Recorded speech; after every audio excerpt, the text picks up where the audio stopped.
I'd like to call this hearing to order this morning. This is our sixth of a multi-day hearing entitled The American Energy Initiative. The topic today is focusing on the challenges and opportunities for alternative transportation, fuels, and vehicles. With gasoline prices exceeding $4 a gallon in many parts of the country, it is timely that we look at alternatives to petroleum-derived fuels for the transportation sector. Efforts to diversify away from reliance on oil for cars and trucks have been underway for a number of years, and we know that it has been a goal of the U.S. government to be less dependent upon foreign oil for many, many, many years. And so the purpose of today's hearings is to provide an overview of these alternative opportunities.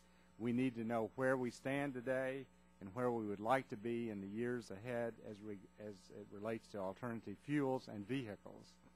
Most notably, we have now more than 5 years of experience with the Renewable Fuel Standard, which was first put into place in the 2005 Energy Bill and was expanded in the 2007 Energy Bill.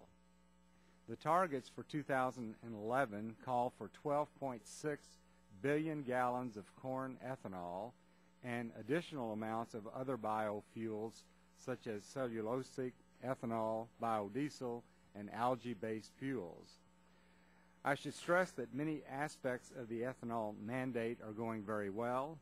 Nonetheless, there are issues facing regulators as they translate the law into workable arrangements, as well as challenges facing refiners incorporating increasing amounts of ethanol into the existing supply chain.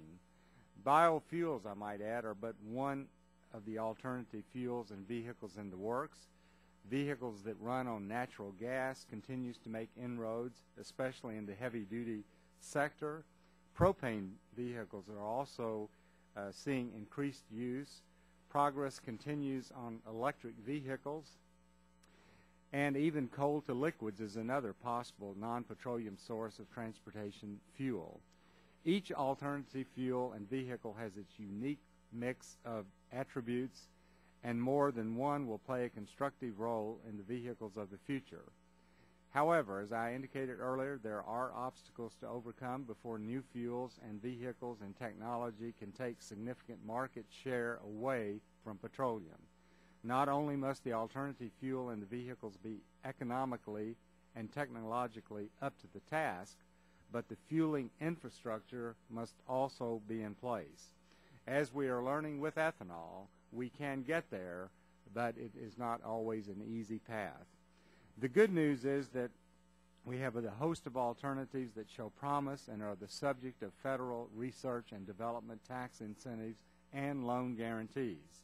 But the fact that there have been so many false starts since the federal government first got involved in alternative fuels and vehicles in the 1970s is a sobering reminder that we need to carefully review our efforts. So developing cost-effective alternatives will take time and in no way should serve as a substitute for taking steps to reduce gasoline prices. We need to do both. For this reason, the American Energy Initiative will pursue efforts to unlock America's vast untapped oil potential along with other efforts. So we also will have, I think, 2 panels of witnesses today, and we look forward to the testimony of all of you, and we do appreciate your taking time to be with us because your testimony will be vitally important to help us get a better understanding of where we are on this important subject. And at this time, I would like to recognize the gentleman from California, Mr. Waxman, for his 5-minute opening statement. Thank you very much, Mr. Chairman. You're correct that this hearing on alternative fuels and vehicles is a very timely one. With gasoline prices over $4 a gallon, some cities, the cost of our dependence on oil is glaringly apparent to consumers. For decades, the Energy Information Administration projected that U.S. oil consumption would grow year after year, and it did. In 2005, nearly 60% of U.S. fuels were imported, and the future looked bleak. Higher oil consumption and more imports far into the future. Republicans claimed then, just as they do now, that the solution was to produce more oil domestically. Production has increased dramatically since that time. Our domestic crude oil production has increased by nearly 300,000 barrels a day. We have increased our crude oil production to the point that we are producing more oil today than we have at any time in the last 7 years. And yet gasoline prices are still climbing, and the money we spend on oil abroad continues to conflict with our foreign policy goals and national security. The fact is, more U.S. production is never going to be enough to appreciably reduce global oil prices or U.S. imports of foreign oil. We use 25% of the world's oil, but we only have 2% of the world's oil reserves. So we could double or even triple domestic production, and it's simply not going to affect global oil prices all that much. In fact, this subcommittee has received testimony that increasing domestic production, as has been proposed, would increase production by just 0.2% a decade from now. The effect that would have on gasoline prices would be negligible. The key to making progress is to focus on how much oil we use, and reducing our share of global oil consumption from 25% can have a real impact both on global oil prices and on imports. The new motor vehicle standards promulgated by the Obama administration illustrate the benefits of greater efficiency. These carbon pollution tailpipe standards have had a remarkable impact. They are projected to save 1.8 billion barrels of oil. They are expected to yield net savings to consumers of roughly $130 to $180 per year and $3,000 over the life of a vehicle. And being able to bring efficient vehicles to market has greatly assisted our domestic automakers. General Motors had a 27% gain in American sales, led by strong demand for its new compact sedan and more fuel-efficient sport utility vehicles. Ford earned $2.5 billion last quarter, up 22% from last year, as its sales has shifted to more fuel-efficient cars. Most remarkable is the impact of these standards on U.S. oil imports and consumption. The Energy Information Administration now projects that we'll be importing less oil in the future than we did in 2007, reversing decades of increasing reliance on foreign oil. And in a fundamental and historic shift, overall U.S. consumption of oil is predicted to stop growing. By requiring improvements in how efficiently we use oil, the administration has reversed a dangerous trend. The administration wants to build on this success with stronger standards after model year 2016. It is also working on standards for trucks and other commercial vehicles. Those standards could save even more money at the pump while further reducing our dependence on foreign oil. At the same time, we need to continue our push towards alternative fueled vehicles, whether they're plug-in electric drive commuter vehicles, long-haul natural gas trucks, or renewable fuels used in various vehicles. The Obama administration has made real progress on a seemingly intractable problem. We are finally heading in the right direction. I look forward to hearing from today's witnesses about how we can continue and build on this progress. Thank you, Mr. Chairman. Yield back my time. Thank you. And at this time, I recognize the gentleman from Oklahoma, Mr. Sullivan, for 5 minutes.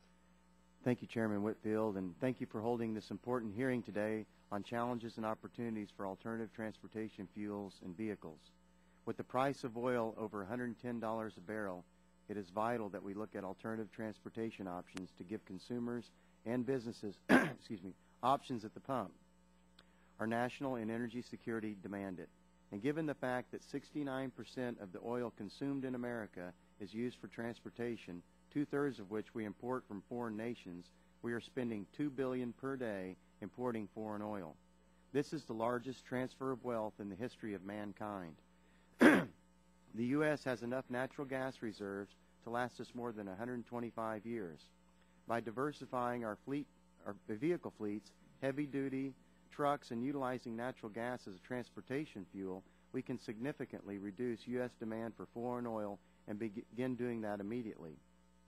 Almost a month ago, I introduced bipartisan legislation, the Nat Gas Act, a common-sense bill that makes real-world solutions to this major national security issue. Today, I'm proud to announce that we have over 180 co-sponsors on this bill, including 22 from this committee alone. The Nat Gas Act is designed to be a short-term, 5-year market-driven program to allow the economies of scale to work with the production of natural gas vehicles and fueling infrastructure. The bill calls for private capital investment, not by the federal government, in the production and use of natural gas-fueled vehicles. The bill is consistent with the goals of the national energy policy that would encourage the use of clean-burning, domestically produced fuel without the heavy hand of government mandates.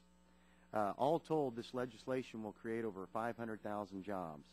As Congress debates energy solutions, and many options are offered up, but at the end of the day, these options give American consumers few real choices today. In the near term, natural gas is the best present-day alternative to imported oil, one that can be put in place virtually overnight with the support of the nation behind it. And, Mr. Chairman, I yield back the balance of my time. Thank you, Mr. Sullivan. At this time, I recognize the gentleman from Illinois for the purpose of making the opening statement. I want to thank you, Mr. Chairman, and I want to thank all the guests for their participation and for being here this morning. Today's hearing is timely as prices at the pump climb to $4 a gallon for regular gasoline. It is extremely important that this committee identifies short and long-term strategies and objectives for developing alternative fuels for vehicles, so 5 and 10 years from now, we won't be having the same debates over rising gas prices due to unrest in the Middle East. For far too long, we have been seeing widely fluctuating gas prices here in this country due to a lack of comprehensive policies to move us away from imported oil and petroleum. And every American, and every year or two, we are back in the same place, exactly doing the same thing as we find ourselves doing at this moment.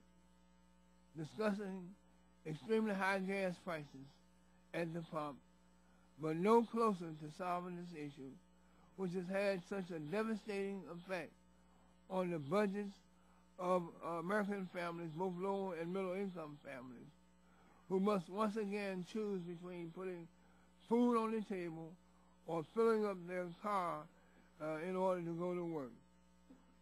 I look forward to today's hearing to discuss both the opportunities and the challenges that we face as we attempt to transition to alternative fuels to power our cars and to power our trucks. Americans love their cars, and we love to drive. So it only makes sense that we provide direction for the American people and move our country away from its heavy dependence on foreign sources of oil. As a representative from a corn-growing state of Illinois, I look forward to learning more about the impact that corn ethanol has had on the alternative fuel debate. A few years ago, it was thought that relying solely on corn ethanol was a win-win alternative to diesel and petroleum fuels. Since that time, my office has met with several constituents and groups that have informed us of the impact of using corn ethanol for fuel and its subsequent effect on increased prices for feedstock and the overall fuel supply. So I am very interested to hear from the experts here today on not only the impact of corn ethanol, but also the opportunities for additional alternative fuel sources for transportation, including biofuels, electricity, natural gas, coal liquids, and many others. I believe if we are prudent and if we work together, both sides of the aisle, we can develop a policy for alternative fuel production that would be to the benefit of all of our constituents and the American people as a whole.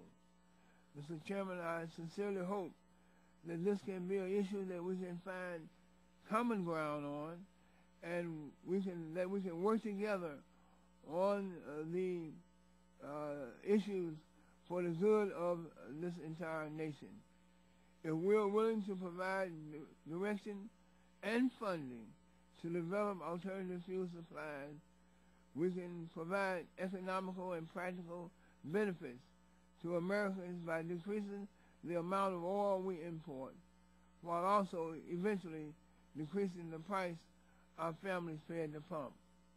Mr. Chairman, however, we all understand that before we are able to enjoy the benefits that will ultimately come from alternative fuels, we must first invest in research and development of these supplies. And even if we are able to come together on a comprehensive policy to develop these fuels, we must also invest in the infrastructure to support these fuels as well. So we have our work cut out for us. And I'm pleased today that we are taking a first step in understanding where we are and what we need to do to move forward. With that, I yield back the balance of my time. Thank you, Mr. Rush. At this time, I'd like to introduce the first panel. We have with us this morning Dr. Howard K. Grunspeck, who's the Deputy Administrator of the U.S. Energy Information Administration. We have Mr. Patrick Davis, who's the Program Manager for Vehicle Technologies Program at the U.S. Department of Energy. And we have Ms. Margot Olga, who is the Director of the Office of Transportation and Air Quality at the U.S. Environmental Protection Agency. Thank you once again for being with us, and I'm going to recognize each one of you for 5 minutes for your opening statement. And there's a little instrument on the table there that'll show red when your time is up. But we do look forward to your testimony and what you have to say. So, Mr. Grunspeck, I'll recognize you for your opening statement. Mr. Chairman and members of the Subcommittee, I appreciate the opportunity to appear before you today. The Energy Information Administration is a statistical and analytical agency within the Department of Energy. EIA does not promote or take positions on policy issues and has independence with respect to the information and analysis we provide. Therefore, our views should not be construed as representing those of the Department or other federal agencies. The transportation sector and petroleum use are tightly linked. In 2009, 72% of total U.S. petroleum use occurred in transportation, while petroleum products provided about 94% of transportation energy. Light-duty vehicles, including both passenger cars and light trucks, accounted for 63% of total transportation energy use in 2009. In that year, gasoline vehicles had an 85% market share out of 9.8 million new light-duty vehicles sold. Flex fuel vehicles that could use gasoline or E85, hybrid electric and diesel vehicles held 11%, 3%, and 2% shares respectively. Looking forward, EIA's annual energy outlook provides projections for the U.S. energy system through 2035. Our reference case is a business-as-usual trend estimate using known technology and technological and demographic trends, and the assumption that current laws and regulations, including any applicable sunset dates, remain unchanged. We expect vehicles other than those that can only be fueled with gasoline to play a growing role in the reference case due to both policies and rising fuel prices, and their share would grow to 42% of projected sales in 2035. Flex fuel vehicles represent the largest share of those vehicles, but sales of electric and hybrid vehicles that use stored electric energy also grow considerably as do sales of diesel vehicles. Nonetheless, gasoline-only vehicles maintain a projected 58% sales share by 2035 because they are able to incorporate technologies such as lightweight materials and advanced engine and transmission components that improve fuel economy. Although growth in the number of drivers and vehicle miles per driver results in a projected growth of 50% in light-duty vehicle travel between 2009 and 2035, overall light-duty vehicle energy use increases by only 10% due to improved fuel economy, and projected light-duty vehicle petroleum use is about 8.2 million barrels per day in 2035, the same level as in 2009, because there is a shift away from petroleum toward other fuels in the transportation mix. There are really four key areas of uncertainty in this projection: fuel prices, technology costs, consumer acceptance, and potential changes in policies, which are your business, not mine. In the high oil price case, and I know many people think oil prices are high enough, but we have one where oil prices double in real terms by 2035, we would expect overall light-duty vehicle fuel consumption to grow by only 1.5% between 2009 and 2035, and petroleum use in 2035 would be only 6.6 million barrels for light-duty vehicles, 1.5 million barrels below the current level. Vehicle cost is another factor that will play a critical role in determining the success or failure of unconventional vehicles in the future. For example, plug-in hybrid and plug-in electric vehicle incremental cost is heavily dependent on the cost of a battery. Just how much more these vehicles will cost a consumer depends on future technology breakthroughs or lack thereof. I'm sure my colleagues will discuss that. Consumer acceptance is a third critical uncertainty. I think some of the opening statements mentioned that regarding the success of unconventional vehicles and alternative fuels. As discussed in my written testimony, attributes such as cost and performance, as well as refueling infrastructure availability, are essential to acceptance. And finally, the future regulatory environment is also uncertain. Fuel economy standards are currently set through 2016.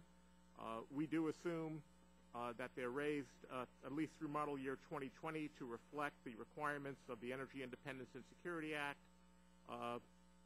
but additional fuel efficiency requirements that may be promulgated under existing authority could also have a very significant impact. Our annual energy outlook includes two fuel economy sensitivity cases, one assuming a 3% annual increase through 2025, the other assuming a 6% annual increase. Again, in these cases, we find sales of unconventional vehicles grow dramatically to 70% of total sales in the 3% case and nearly 90% of total sales in the 6% case, compared with 40% in the reference case. And in addition, we'd likely slow the rate of vehicle stock turnover relative to the reference case, but overall light-duty vehicle energy consumption and petroleum use decline relative to their 2009 level. This concludes my statement, Mr. Chairman, and I'd be happy to answer any questions you or the other members may have. Thank you very much. Mr. Davis, you're recognized for 5 minutes. Good morning, Chairman Whitfield, Ranking Member Rush, and members of the subcommittee, and thank you for the opportunity to testify here today. I'm Pat Davis, Program Manager of the Vehicle Technologies Program at the U.S. Department of Energy. The transportation sector accounts for approximately 2/3 of the U.S. oil consumption. A little closer, you say. Thank you. Maybe two. There you go. After housing, transportation is the second biggest monthly expense for most American families. The President recently outlined a portfolio of actions which, taken together, could cut U.S. oil imports by 1/3 by 2025. And these include programs that would put 1 million electric vehicles on the road by 2015, increase the fuel economy of our cars and trucks, and expand biofuels market and commercialize new biofuels technologies. DOE's past, present, and future investments are critical to reducing costs for American families while reducing our dependence on oil and enhancing our national economic and environmental security. Making our cars and trucks more efficient is one of the easiest and most direct ways to limit our petroleum consumption and save consumers money. And while the department continues to work on improving existing engine technology, today I'll focus on alternative fuels technologies. As noted, the administration's goal is to put 1 million electric vehicles on the road by 2015.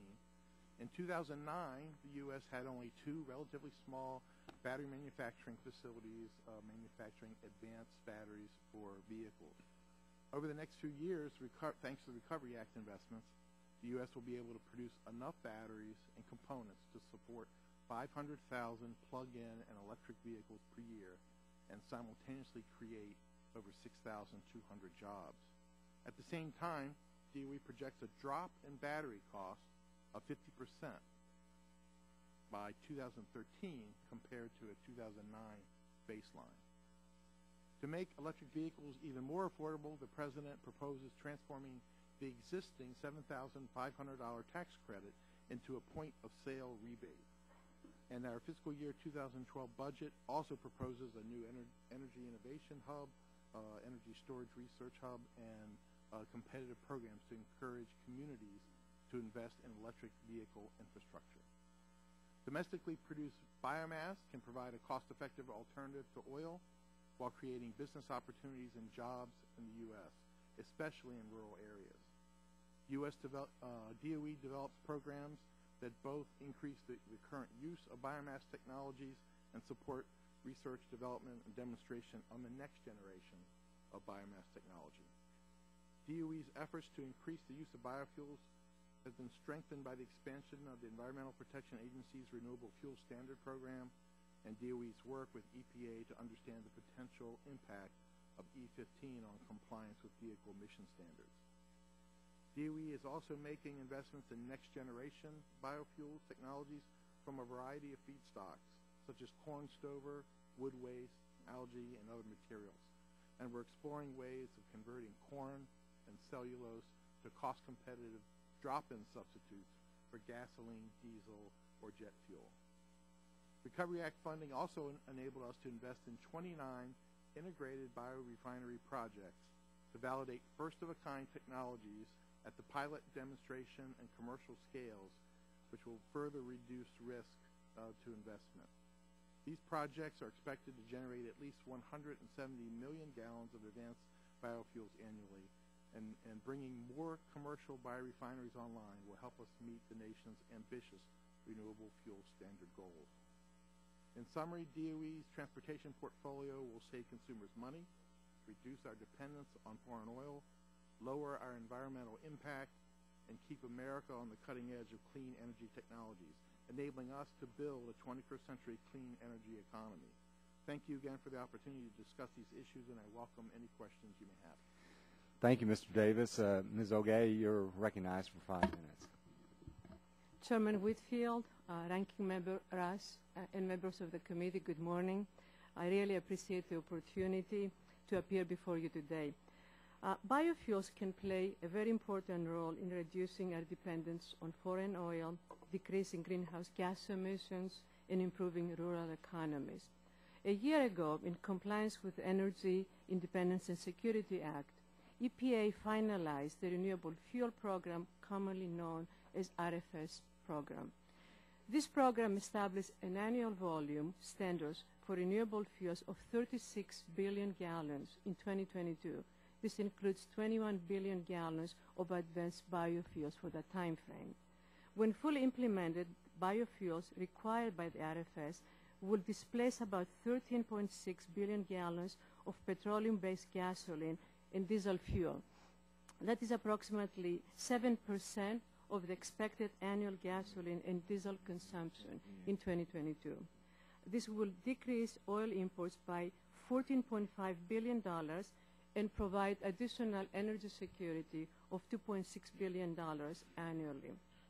It should also reduce greenhouse gas emissions by an average of 138 million metric tons of CO2 equivalent. This is approximately the emissions created by 27 million vehicles on an annual basis. EPA strongly supports the expanded use of advanced biofuels, especially cellulosic biofuels. When Congress enacted ESA, it recognized that cellulosic targets are very, indeed, aggressive. It included provisions directing EPA to reduce the mandated levels set in the statute if cellulosic ethanol production were lower than the statutory requirements. Simply put, Congress did not require refiners to use more cellulosic ethanol than would be produced on an annual basis when we set those annual standards. Unfortunately, the cellulosic industry is not developing as quickly as Congress anticipated, and we have had to lower the cellulosic mandate for the 2011 time frame and 2010. For 2010 and 2011, we set the cellulosic standard at about 6.5 million gallons, which is substantially below the ESA targets of 100 to 250 million gallons for those years.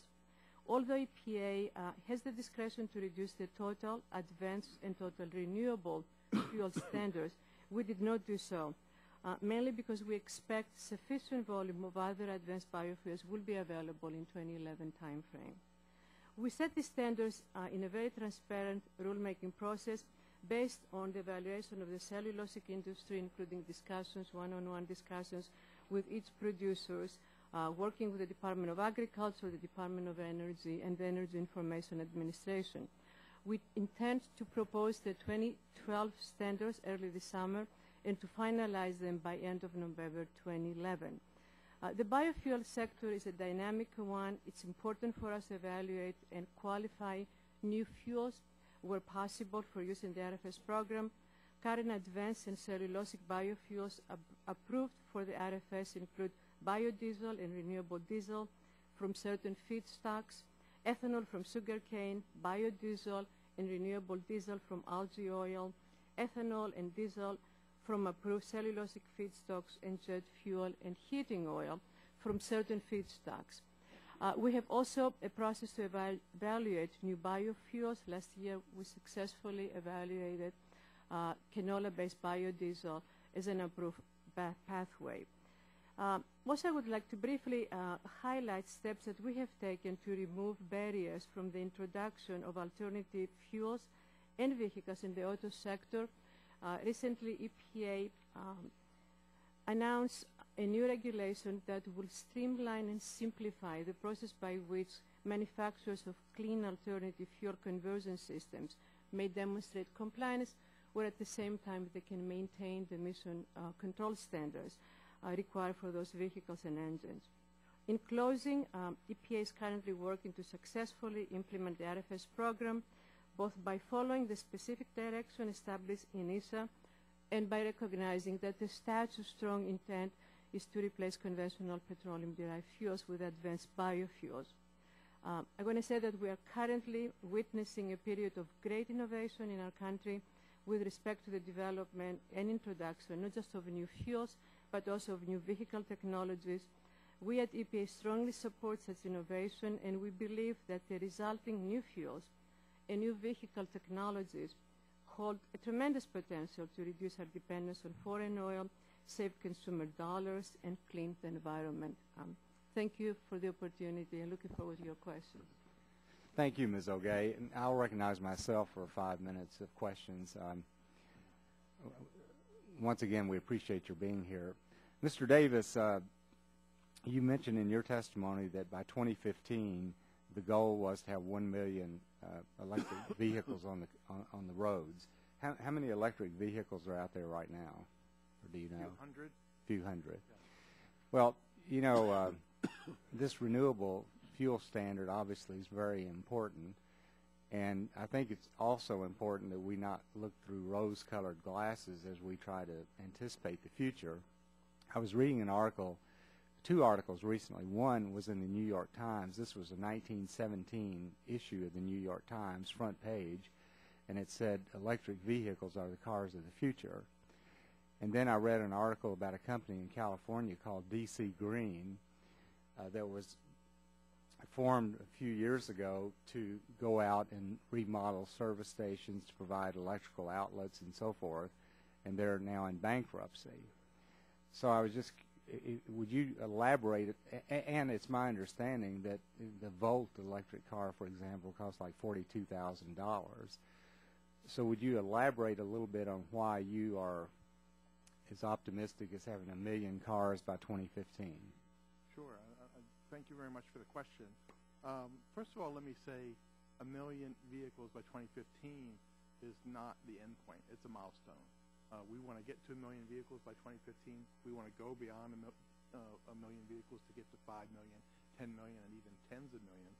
And we're really pretty confident that that milestone is attainable, and I would suggest that the situation today is much different than in the 70s or any other previous time. We believe that the pieces are in place to achieve this goal. First of all, the Recovery Act, battery manufacturing facilities are in place to support the widespread production of electric drive vehicles, $2 billion in batteries and electric drive component funding that was matched by industry for a total of $4 billion in manufacturing facilities that are supporting. So how many manufacturing facilities are there out there now on advanced battery production? Well, the Recovery Act is supporting a total of 20. And that's an entire supply chain from the component level, anodes, cathodes, and electrolytes, to cell production, to battery manufacturing and assembly, and even to recycling. In addition to the Recovery Act projects, there's the tax incentive of $7,500. We are bringing the cost of batteries down very quickly. We're highly confident that we're going to meet our goal in 2015, the middle of this decade, to get to $300 per kilowatt hour. There's the ATVM, the Advanced Technology Vehicle Manufacturing Loan Program, supporting manufacturers of advanced vehicles. And in addition to that, the manufacturers have announced production capacities that, when you look at total production and the ramp-up rates, total over 1 million vehicles through 2015. Now, that's announced production capacity. It doesn't indicate consumer acceptance or that consumers will buy those vehicles, but we're very confident that the production capacity will be there to meet that goal. Yeah. You also mentioned that you want to move from a $7,500 tax credit to a point-of-sale rebate. How would that rebate be determined? Well, of course, the details of that are still being worked out, but the concept is that a consumer who goes in to buy a vehicle will be much more incentivized by an immediate $7,500 benefit off the cost of a vehicle versus having to pay the entire price of the vehicle with the hope of getting $7,500 back when they do their taxes perhaps 12 months later. Mr. Grunsbeck, not too long ago, we heard people talking all the time about hydrogen fuel cell technology, and I don't really hear a lot about that today. Or Mr. Davis, maybe I should ask you that question. What's happening on the hydrogen fuel cell technology? Well, the Fuel Cell Technology Office is making great progress. They've reduced the cost of fuel cell systems from about $275 per kilowatt in 2002 to $51 per kilowatt today. That's a high-volume production cost. And their ultimate goal is $30 per kilowatt. So we're getting very close to where we need to be on cost.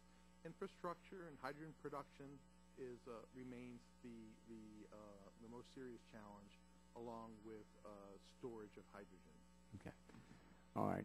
My time has expired. Mr. Rush, I recognize you for 5 minutes. Thank you, Mr. Chairman. I think I'll ask Mr. Grunsbeck this question.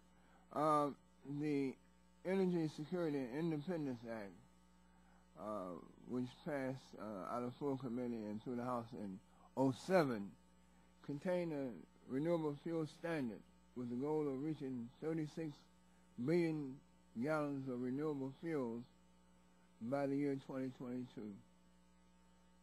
The question is, where are we? Are we currently on pace to meet that goal? And if not, why not? What additional steps are needed in order to make sure that we are on pace to meet that objective? Thank you for that question. I guess from the soon after passage of the Energy Independence and Security Act, EIA, as part of its duty, needs to put out a projection, and I think in the projections issued in 2008, and since that time, we have not been showing the 36 billion gallon target being met. In large part, the issue involves cellulosic ethanol, as was discussed by my colleague. That industry is coming along somewhat more slowly than had been anticipated by the framers of that legislation. There is waiver authority, and in our projection, that waiver authority is used to reduce that cellulosic mandate. But over time, we expect the use of renewable fuels to exceed that 36 billion gallon level. So it's really a matter of the speed with which the cellulosic ethanol or cellulosic biofuels more generally, because it's not just ethanol, you can make other biofuels out of cellulosic material, can be ramped up.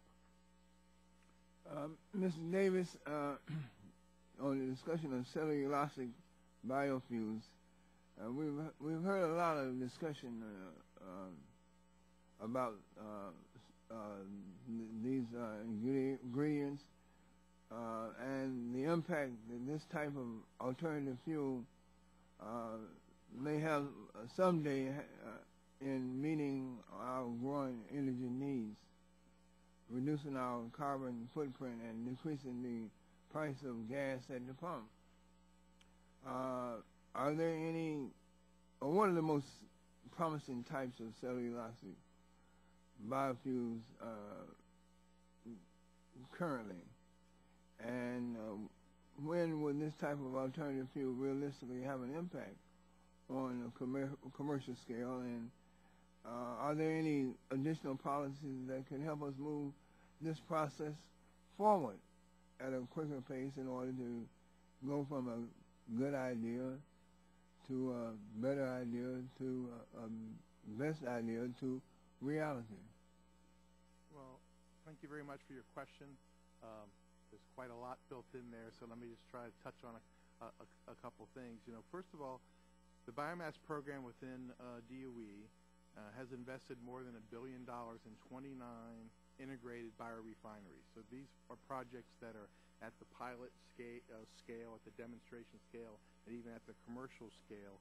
And that $1 billion investment has been matched by industry with $1.7 billion, and these plants in total would be able to produce about 170 million gallons annually. And these are projects that are, there are many different types of projects represented in those 29 biorefineries, but they represent mostly cellulosic projects converting cellulosic resources into biofuels.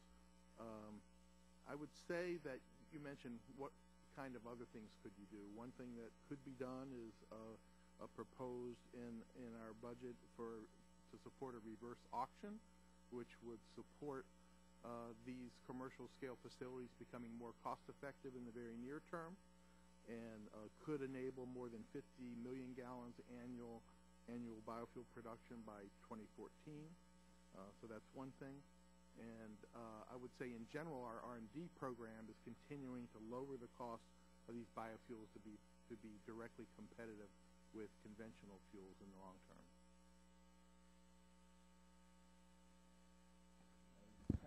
Yes. Mr. Sullivan, you're recognized for 5 minutes. Thank you, Mr. Chairman. And before I start my questioning, I'd like to ask unanimous consent to submit 2 statements for the record. What are the statements? The first one is from the American Gas Association supporting my legislation, H.R. 1380, the Nat Gas Act, and the natural gas vehicles in general. Okay. And the second is the one I'd like to submit is a written statement for the record from the National Petrochemical and Refiners Association outlining their concerns with the renewable fuels mandate. Without objection. Thank you, Mr. Chairman. Mr. Davis, in your testimony, you don't make any mention of the role of natural gas vehicles can play in our nation's transportation portfolio. I hear Secretary Chu talk about electric vehicles all the time, but he hardly ever mentions natural gas vehicles. This is perplexing given the massive amounts of natural gas resources that we have in this country and the fact that natural gas vehicles help reduce all types of pollution. What is DOE's position of the role of natural gas vehicles, or what's their position on the role natural gas vehicles will play, especially in the heavy-duty market? Why don't natural gas vehicles have a primary place in DOE's strategy? Thank you so much for the question, Mr. Congressman. Actually, natural gas does play a important role in our strategy. We've supported natural gas vehicles and the implementation of natural gas fueling infrastructure for 17 years through our Clean Cities program. Most recently, through the Recovery Act, placing thousands of natural gas vehicles on the road, along with the infrastructure that supports them. I would say the Vehicle Technologies Program, being primarily a research organization, does struggle sometimes with the fact that natural gas is a pretty mature technology. It's really more about deployment than it is about R&D. We know how to build natural gas engines. We know how to build natural gas vehicles. And that's why we've concentrated our efforts on natural gas through the Clean Cities program, the deployment arm of the Vehicle Technologies program. Well, again this year, the administration's budget request had no R&D funding for natural gas vehicles. Why does DOE always seem to be promoting alternative fuels of a distant future, stuff that is 15, 20, 50 years or more years away from possibly being commercial, to the exclusion of proven, cleaner, domestically available fuels and technologies like natural gas vehicles, which can make a real difference tomorrow? Natural gas vehicle technology is readily available and widely used throughout Europe, South America, and Asia. There are over 12.5 million natural gas vehicles worldwide, and we only have 150,000 here in the United States. Can you elaborate on that? Yes, thank you for your question. Well, I would say that, first of all, in FY10, we put in place some natural gas engine development projects, and those projects are underway this year, and in which we leveraged $5 million in funding for a total of over $15 million in engine development funds supporting new natural gas engines that could be used in a variety of vehicles, mainly medium-duty to heavy-duty type vehicles. That said, once again, our effort has been focused on deployment, and although you might note that in FY12 we don't request any direct funds for R&D of natural gas, we continue to support natural gas vehicles through the Clean Cities program, our deployment arm, and we will continue to do so, both vehicles and infrastructure. Thank you, Mr. Chairman. I yield back. Thank you, Mr. Sullivan. Mr. Doyle, you're recognized for 5 minutes. Thank you, Mr. Chairman. Thanks for holding this hearing today. It seems like we repeat this cycle in this country and here in Washington decade after decade. Gasoline prices get high, and there's great interest in all these alternative fuels and vehicles, and there's this great effort to move forward, and then all of a sudden the OPEC ministers get together, or the speculators stop speculating, and gasoline prices come down, and we get lulled back in this complacency that everything's okay now and we can go back to our big SUVs and just keep putting gasoline in cars. And it's you just wonder how many times you let the board hit you in the face before you duck. And we just seem to not be good at that. We have to not only put money into R&D, but we have to sustain an effort in this country to create a situation here where we can mass produce vehicles that don't use gasoline. That's the future of the country. When I bought my first hybrid, I used to complain to the Detroit people all the time, why don't we have an American SUV hybrid? And why is it that other countries developed this technology before I did? Well, I got a call one day from the Ford guy who said Ford was coming out with a Ford Escape hybrid, and I says, I want one. He says, well, they're putting a waiting list together. So I said, put my name on the list. But 7 months later, I got a phone call that my car was here in Washington. I forgot I ordered it. And so I went down to the dealer to pick up that car, and I remember the sticker price on the car was $29,000. And I had never paid sticker for a car in my life. I didn't think that was un-American somehow. And I said to the dealer, how much you want for the car? He says, $29,000. And I says, that's the sticker price of the car. You don't think, do I look stupid to you? I'm not paying $29,000 for this car. And he said, sir, he says these cars are going for not only sticker price, some dealers are selling them for sticker plus, the start of the hybrid cars. But, you know, I thought I had this American hybrid car. Of course, that battery came from Japan because we didn't make those batteries in the United States of America. I'm glad to see we use some stimulus money. And one of the factories, by the way, is in Pennsylvania that's doing this new battery technology. As we start to develop this battery technology, institutions like Carnegie Mellon in Pittsburgh are doing lots of research on how to make batteries that will allow cars to go further and further and further. This is the key to the future, and once we can mass produce them, the cost goes down. Everybody remembers what that first flat-screen TV cost. It cost $1 gazillion. Right now you can pick one up for practically nothing. Why? The technology gets better. People start to buy the product. They mass produce it. The price comes down. It's going to be the same with batteries and automobiles in the future. But we need to build them here in this country. We have to develop an infrastructure in the United States of America that allows us to do this, not just when gasoline prices are high, but to do this once and for all and finally relieve ourselves of this constant trap we fall into with these oil prices. And, you know, we could drill every oil well in America, and that doesn't mean these oil companies are going to sell us the oil any cheaper because it comes out of the ground in America than it does in any other place in the world. There's no discount for oil that comes out of the ground in the United States of America. It's a world commodity. So we got to learn to duck. We got to learn to start building these facilities in the United States of America. That takes commitment in R&D. We got to put money in R&D. The first thing that gets cut when we get tight budgets are the R&D budgets. That's what gets cut in this country. It's stupid. We need to not do that. We need to do more to get more of this research in there. Let me just ask about incentives. Everybody thinks there's some magic bullet to bring gasoline prices down here in the United States in the next 6 months or a year. I mean, it's complete fantasy that this Congress can do anything that would reduce gasoline prices in the very short term. But I do think I want to see how we can incentivize consumers to maybe drive vehicles that let them go a little bit further on that gasoline so that they get more miles for their dollar. I know we subsidize, I think, just 3 cars right now, the Chevy Volt, the Honda Civic, and the Nissan Leaf. I want to ask the three of you just to comment, would the marketplace see more innovation and a wider spectrum of fuel-efficient vehicles if we simply rewarded vehicles for overall fuel savings regardless of the technology? In other words, we become technology neutral and say, let's just get the most fuel-efficient vehicles out there. Do you think that's a better idea? And how do we incentivize consumers in the short term, over the next 3 to 5 years, say, not 6 months to a year? That's just fantasy talk here in Washington, D.C. But realistically, how do we incentivize consumers to start driving more fuel-efficient vehicles? And I'll let all three, you can just go in order and give your opinions.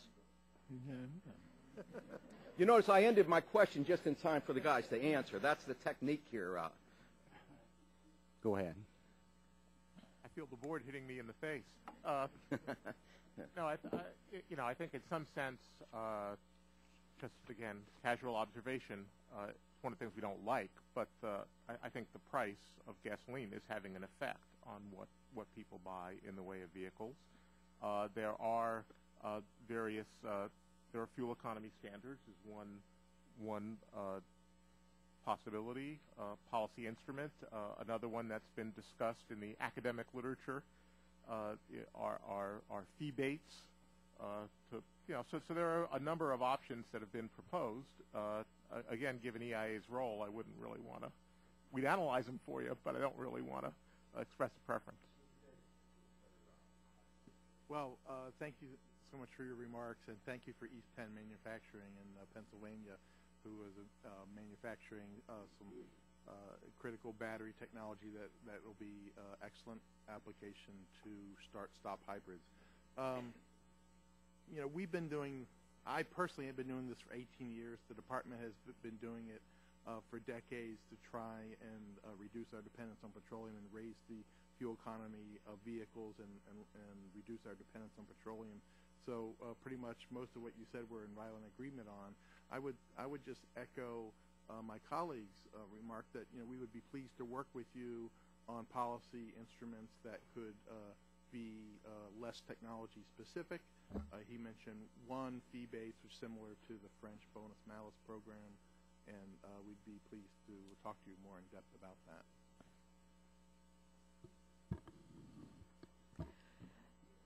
You ask like the million or $10 million questions. If we can stay here for the whole day and we can do a brainstorming session. But clearly, gasoline prices are playing a very important role, as we're seeing right now and talking to the OEMs. Small cars, and just recently GM and Ford announced making profits from selling small cars, something pretty unique for these companies and for the country. So gasoline price is very important. But also what is very important is the continuing development of all technologies. There is a huge opportunity to improve the conventional gasoline engine significantly. And we're seeing that. All the OEMs that we're talking to, because we're in the process of setting the new standards for 2017 to 2025 for fuel economy and greenhouse gas emissions, working with the Department of Transportation in California, all the OEMs are investing and they're introducing cleaner, more efficient gasoline engines, anywhere from reducing the size of the engine with turbocharging, fuel injection systems, stop and start, very mild hybrids.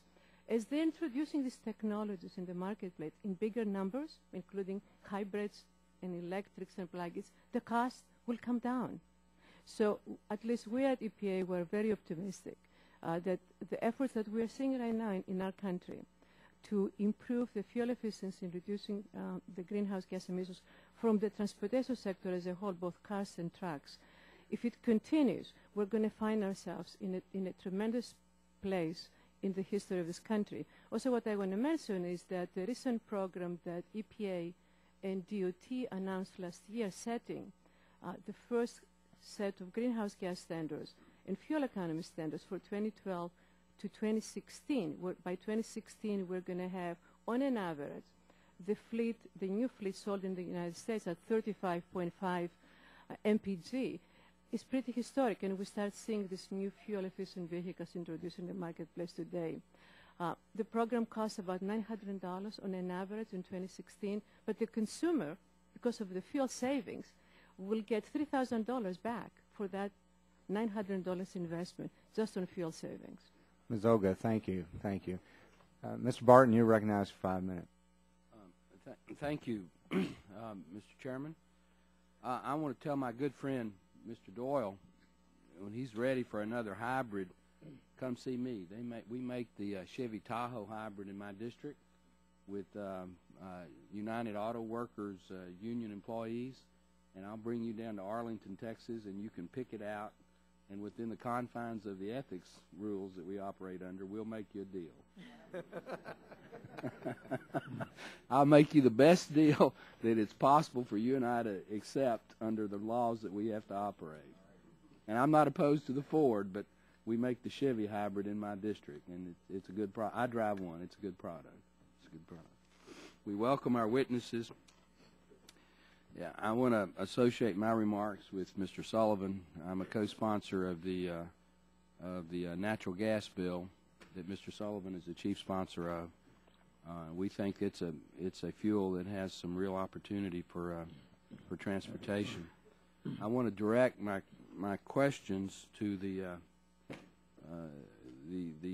representative of the EPA.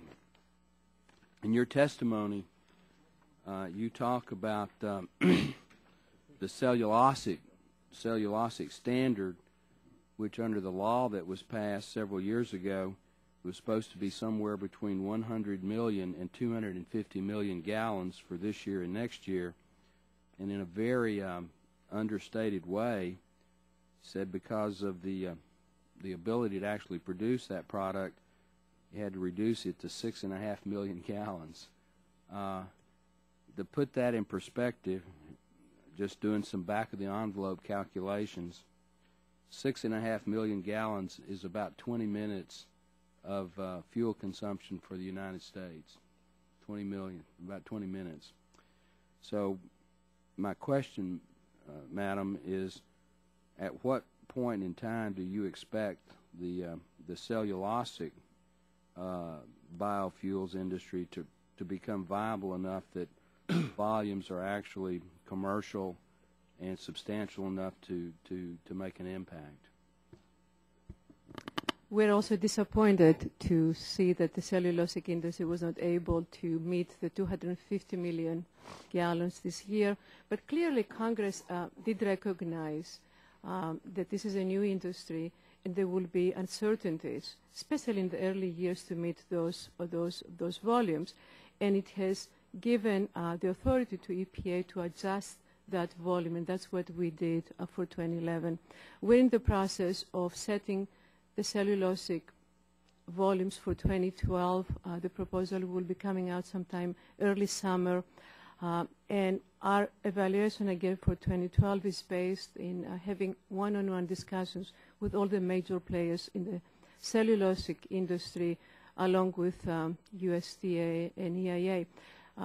The industry is facing two major challenges right now. One is the opportunity to raise capital to invest in these new technologies. And the other one is technological challenges to move from pilot to the commercial levels. However, we remain optimistic that these levels will be met. There are some significant number of companies, some significant companies even in the oil industry that are investing in this area. So we remain optimistic that these volumes will be met. I want to ask the gentleman from EIA, what is the fuel used for transportation on a daily basis in the United States right now? That's about 70% of our oil consumption, so 70% of 19 million barrels a day probably this year. The number that I use is 12 million. Yeah, that'd be pretty good. Okay. Close enough. Yeah, that's barrels. That's just to put it in perspective. We're using 12 million barrels a day. Cellulosic, we got 6.5 million gallons last year for the whole year. So, I mean, the curve needs to go up fairly rapidly. My time's expired, Mr. Chairman, and I yield back. Thank you. Ms. Capps, you're recognized for 5 minutes. Thank you very much, and thank you for holding this hearing. It's a great topic and for our witnesses. Some would argue, well, we hear repeatedly here in Congress, that the best way to address high gasoline prices is with more offshore drilling. Mr. Gruensbeck, EIA can bring an analytic perspective to this discussion. In your recent annual energy outlook, EIA begins with a reference case. This scenario assumes that our laws remain unchanged and that there are only conservative adjustments in our expectations regarding technology improvements and the resource base. Is this correct? Correct. Close enough? Close enough. However, EIA also examined a hypothetical scenario called the high OCS resource case. This scenario assumes that offshore oil and natural gas resources in undeveloped areas of the Pacific, of the Eastern Gulf of Mexico, and the Atlantic and Alaska are would be much higher than currently expected and are developed in the coming years. This is hypothetical. This is the assumption in the high OCS resource case. Also assumes that oil and gas resources in these areas to be 3 times higher than in the reference case. So far, so good. Okay. If one were a strong advocate for offshore drilling, the high OCS resource case would be just about our best case scenario, right? It would be a good scenario. It would be a good scenario. As part of your analysis of this scenario, EIA examined the effects of these increased resources and the production in oil prices, and their influence on oil prices. The impact appears almost negligible. In 2025, increased offshore production under this high OCS resource case would result in oil costing $117.12 per barrel instead of $117.54 per barrel. That's a difference of 42 cents per barrel, or just 1 penny per gallon of crude oil, according to this scenario that as I read it. Mr. Gruensbeck, can you tell us why changes in domestic oil production tend to have such a small impact on crude oil and petroleum product prices? Well, I mean, I guess the fundamental point would be that the oil market is a global market. I also think that another aspect of this is that there's a lot of time involved in bringing particularly deep water resources into production. So you'd have a geophysical and geological evaluation, could be a couple of years for a deep water prospect. You have exploratory drilling, could be up to 4 years for a deep water prospect. Development after a confirmed discovery could be, 7 years. So it takes a long time to get going on these things. And in fact, in that case, if you look further out, there is, again, a larger impact on production and a larger impact on price, but it's still, relatively modest. We are talking about a world market that by that time is 100 million barrels a day. It's about 88 million barrels a day now. I guess the idea is that no one measure is going to have, a massive effect on world oil prices. I think it's really adding up a series of actions that affect both demand and supply rather than viewing actions as alternatives to each other that matter a lot. Again, I think the development of improved production technologies for either oil or for alternative fuels can lead to higher production, not only in the U.S., but throughout the world, because it's the global production that matters. Similarly, improvements in efficiency in the U.S., and, that can be translated throughout the world, can have an effect on global demand. And so really, you got to move both, I think, demand and supply if you want to have a significant impact on prices. Fuel flexibility probably helps a lot also. Thank you. Maybe just, there are only 40 seconds, but if the other two of you would like to come in on this scenario and how you interpret it. Actually, I think my colleague handled it extremely well. So then I would just, I guess, finally, I'll ask one quick question. Have you translated what a penny per gallon difference in crude oil would translate for consumers at the gasoline pump? I think it was more than a penny per gallon difference in crude oil. That 42 cents per barrel, or just 1 penny per gallon of crude oil in your high resource case, OCS case.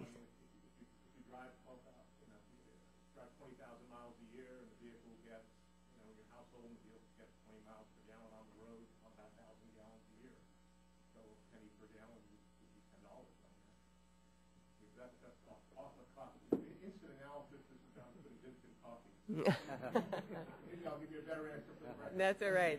That's good enough for me for now. Thank you. Yeah, we were really impressed with that. How fast you did it, right?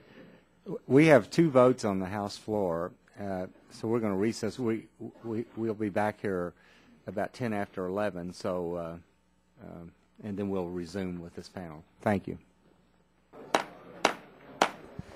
We'll call the hearing back to order, and we'll renew our questioning period for the first panel. At this time, I'll recognize Mr. Terry for 5 minutes.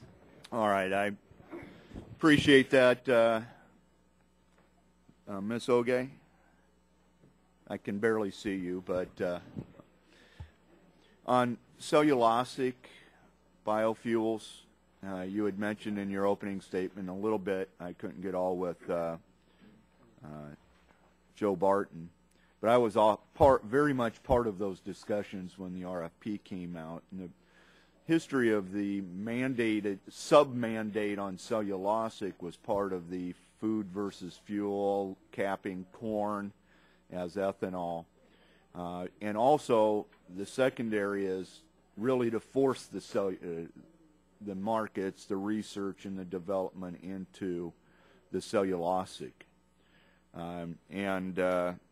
Mr. Davis, you could help me on this, so this question is really for you. As a supporter of biofuels and cellulosic fuels, it is frustrating because it doesn't seem like in the 5 years since that bill was passed that we've made a lot of progress. I don't see the cellulosic plants. There may be pilots out there, small pilots, but I would have expected mass production today. So the overall question, and I want to start with Ms. Oge, why aren't we there? What's the holdup? What's the problem here? It seems like we're spending money on research, but we're not getting there. Is it the feedstock? What's our holdup? Based on the discussions, when we set the 2011 standard for the 6.6 million gallons, Our team actually was in touch with over 100 companies that had some form or another of investments on advanced biofuels, from different feedstocks, different processes. This year we talked about 15 to 20 companies that they continue to have significant investments. And as I said in my testimony, there are really two things that are going on. And I would dare to say it's something that we should have expected, because indeed it is an extraordinary new industry. And there are different ways to get there as far as a commercialized volume that is cost effective and can compete with fossil fuels. And it has to do not just with the feedstocks, the type of feedstock, but also the type of process they use. What we have seen, and I cannot, a lot of the information is company by company, it's confidential. What we see, there are two things going on. One is that some of the companies don't have sufficient capital investment to proceed based on the original plans that they had. And second is technology challenges that companies are finding as they're doing these pilot projects, make corrections, and then coming back to invest more and do more. So my personal view, and this is completely my personal opinion, is that we will be able to catch up on these volumes, but it is too early to say the time frame. Well, I want to give Mr. Davis some time here to answer the question. Well, actually, my colleague from EPA, really hit the highlights very well. I would just add that, we started 29 integrated biorefineries. Those projects were initially started, some of them as early as 2007, 2008, right before the economic downturn. This is an emerging industry, and what their access to capital was very constrained in that time frame. And so what you're really seeing as we emerge from that downturn are these projects starting to get started on a more rapid basis. And we also have to recognize, when you're talking about building a plant that could cost tens or even $100 million, it takes time to build that plant. Once you have the capital to do it, you're still looking at a 24-month build schedule. So, I would agree, we, like you, would like to see this grow faster. And certainly the economic downturn has hurt us, but I think we're going to start picking up pretty quickly now. Okay, I would hope so, because I think we're losing credibility, frankly, the longer it takes. Thank you, Mr. Terry. Mr. McKinley, you're recognized for 5 minutes. Thank you, Mr. Chairman. Well, Mr. McKinley, excuse me, just 1 minute. As a new member to Congress, I admired Mr. Doyle's comments a minute ago about the analogous Groundhog Day. He didn't use that term, but it just we seem to be hearing this, and over the years, that's all I've ever heard. We just keep working in cycles that we're going to have another gas increase, and we're going to worry about it and do nothing, and then we're going to do it again in a couple of years. We'll do it again. I think that the technology, I thought the goal was to use less energy. We want to be energy independent, but then I think that's admirable as it is, but that's not what this administration is doing. With the National Energy Technology Lab, he slashes the budget for fossil fuel research. The EPA's overregulation and causing instability in the private sector. The assertions that coal is a subsidized industry, and I'd ask any of you to please. All I keep hearing answers from you when I ask this question, we'll get back to you. And 120 days later, no one's gotten back to me. I want to know what subsidy is going to coal. If you could please get back to me, okay? So I think it's a false assertion that we've demonized our large multinational corporations. We have no, as Sullivan said, there's no funding here for natural gas vehicles. We don't have an energy policy. We have an environmental policy. And I'm just frustrated. I'm frustrated that when I go home on the weekends, when people talk about how price of gasoline's gone up $2 a gallon in the last 2 years, I've looked at I read a book the other day, and it talked about how we industrialized America without subsidies. When Henry Ford and Otto Daimler developed not only the engine but implemented the Ford, that wasn't a subsidized industry. Thomas Edison developing the light and other techniques, it wasn't subsidized. He did this all without federal subsidies. Westinghouse developing the AC motor, no subsidies. Charles Lindbergh flew across the Atlantic Ocean with the aerospace technology of the time, just simply to win a prize that we used out of, what was it, $20,000? There was no subsidy with that. I guess I'm just skeptical that I don't think there's a real hunger here for us to solve anything. Congress seems to want, and the research group, just to continue the debate. We have the technology right now to deal with coal liquefaction, gas liquefaction, using natural gas vehicles, battery powered. Why don't we just stay on the ones that we're close to achieving and finish the job instead of taking on new things and dispersing our energies so that we don't accomplish anything? Or is this, we're just simply trying to have a full employment bill for researchers across this country? Why don't we just finish the job? Mr. Grinspeck?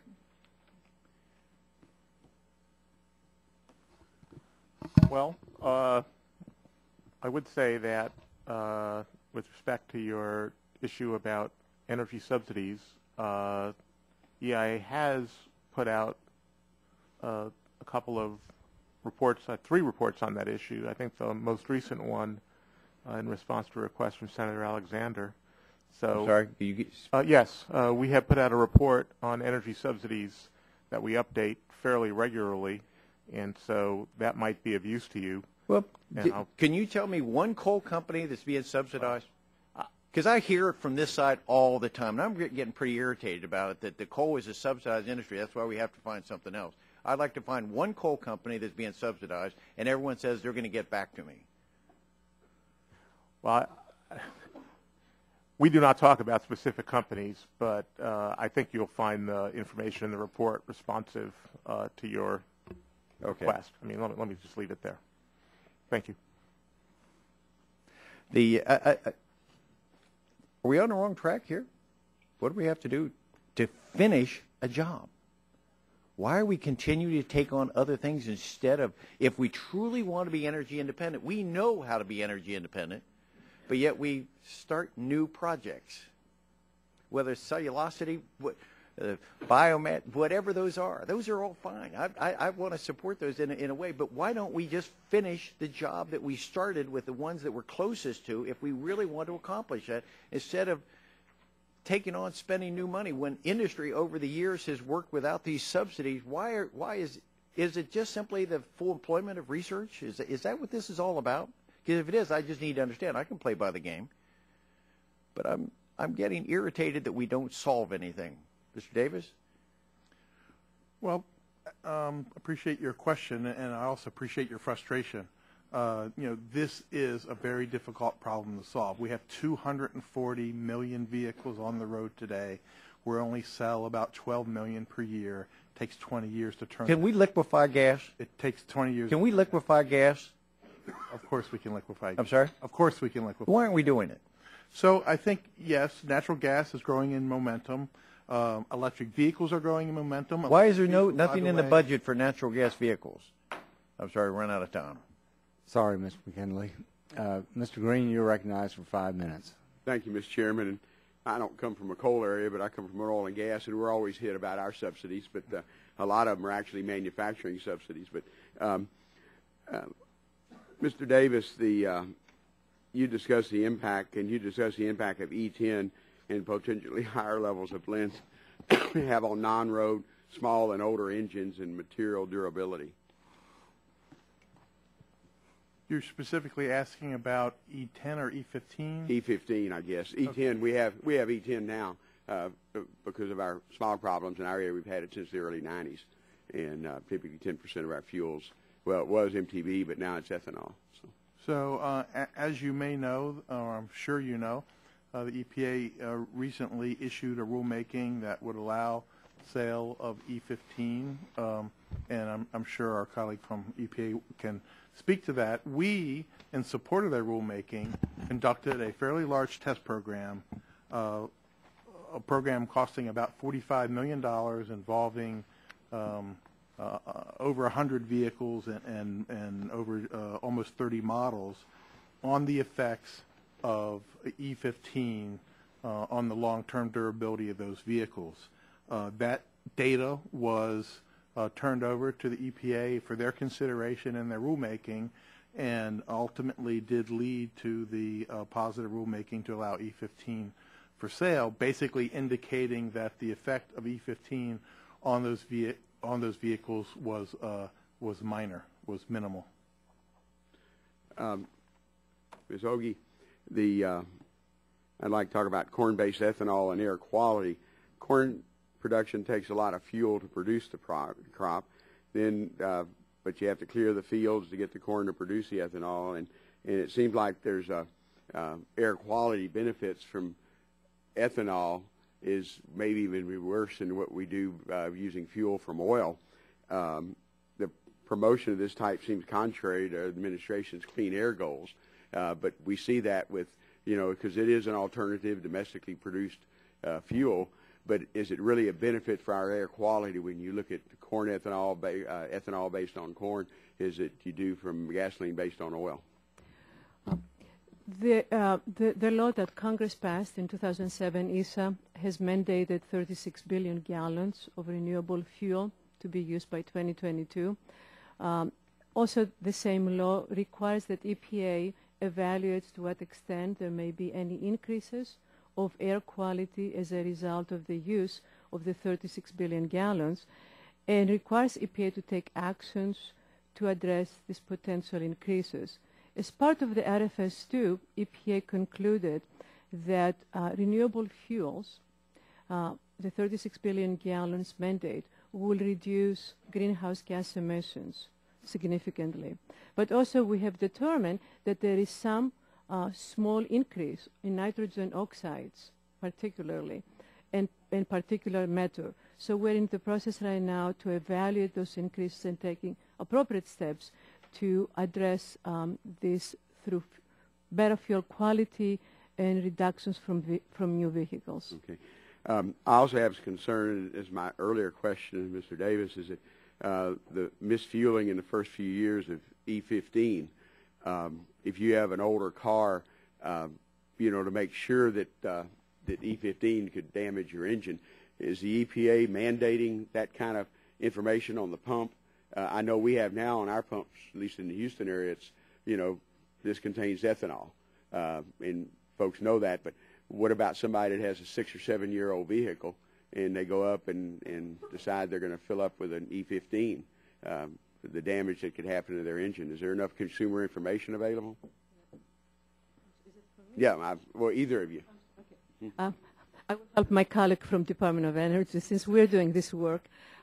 So you're absolutely right. Last October, the agency, based on significant technical data, we gave a waiver to 50 ethanol producers to allow E15 to be introduced in the marketplace for 2007 and newer vehicles. And last January, we gave a second waiver for 2001 and newer vehicles. However, based on limited data for older cars and off-road equipment, as you suggested, and engineering concerns that we have, we're in the process of requiring labeling of pumps so we can educate the consumer about the appropriate fuel that they need to use. So there is a regulatory proposal that we're going to finalize early summer that will put those steps in place, because we do recognize the importance to reduce the events of misfueling with E15. Okay. Thank you, Mr. Chairman. I appreciate it. I have some questions I'd like to submit for the panel. Yeah, the record will be open for 10 days on that. Mr. Pompeo, you're recognized for 5 minutes. Thank you, Mr. Chairman. It's been interesting to sit here and listen this morning to the discussion. Lots of smart people, many of whom think they know what the next great energy technology is. I don't think any of us know. I've been in Congress now 4 months, a little bit more. Full disclosure, I came from the natural gas industry. I sold equipment to independent producers all over the world. I think natural gas holds tremendous promise. I come from a state where ethanol is very important. It's made some real progress, too. So I cannot understand for the life of me why we're here talking about all these subsidies, all these handouts, all this taxpayer money going to help these industries, as if we know best which technology will ultimately be the victor. I heard, and I agree with Congressman from Oklahoma, my good friend, who says natural gas could be the next great transportation fuel. I part company from him on a piece of legislation like H.R. 1380, which says to the taxpayers, you will choose that technology. I understand like no one else how important getting that next right technology is. But I think consumers will get us there. I believe these markets will choose it. I understand that there's opportunities and challenges when you allow the market to work. But when I listen to decades and decades of folks at EPA and DOE talk about how they've got it all figured out, and if we could just get one more grant, if we could just take a little bit more money from the taxpayers, we'd cross that hurdle. When you look at 1380 and look at its subsidies for natural gas vehicles, I hope natural gas makes it. I hope it does it in its own way with the money from the industry. And that's really where I come back to. I heard a question, or I heard you say, Mr. Davis, today talk about there being a shortage of risk capital. Did it ever occur to you that that shortage of risk capital might be a direct result of we're taxing too much? That's my question for you this morning. You understand that there's a connection between, you said DOE made investments, but DOE doesn't have any money, right? Is that correct, Mr. Davis? We only have funds that are provided by Congress. By Congress, and those monies come from in every case from the taxpayers, Absolutely. the United States taxpayers. So is it possible, in your mind, is it possible that if we had not taken those monies and made a decision, a political decision, about where to direct that money, that we might be further along in finding out the next great technology? Well, I don't believe so. I would say that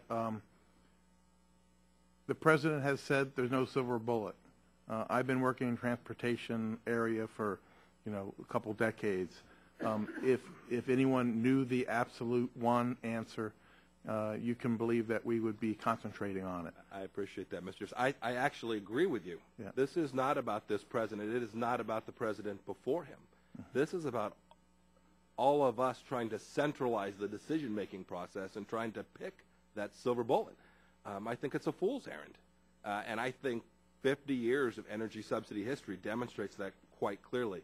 So, okay, do you think it's possible that if we'd have left more resources with the taxpayer over the last 50 years, we'd be further along in finding the next great American energy technology? Well, let me say this. I agree with you that we should not be choosing winners and losers when it comes to technology.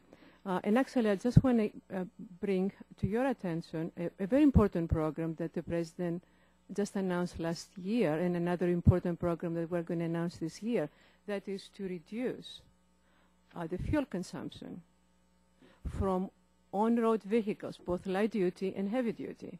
So last May, our office worked with Department of Transportation jointly to have a national program.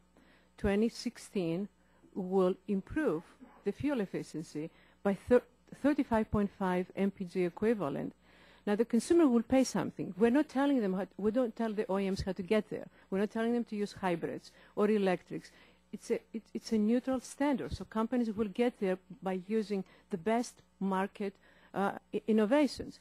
Right. And the consumer saves money. They will save about $3,000 from fuel savings. I appreciate that. I do appreciate that. Consumers are gonna pick the right solution. Today, you can see it. They're driving less, right? When gasoline is at $3.50 or $3.80 in Kansas or $4, consumers will conserve.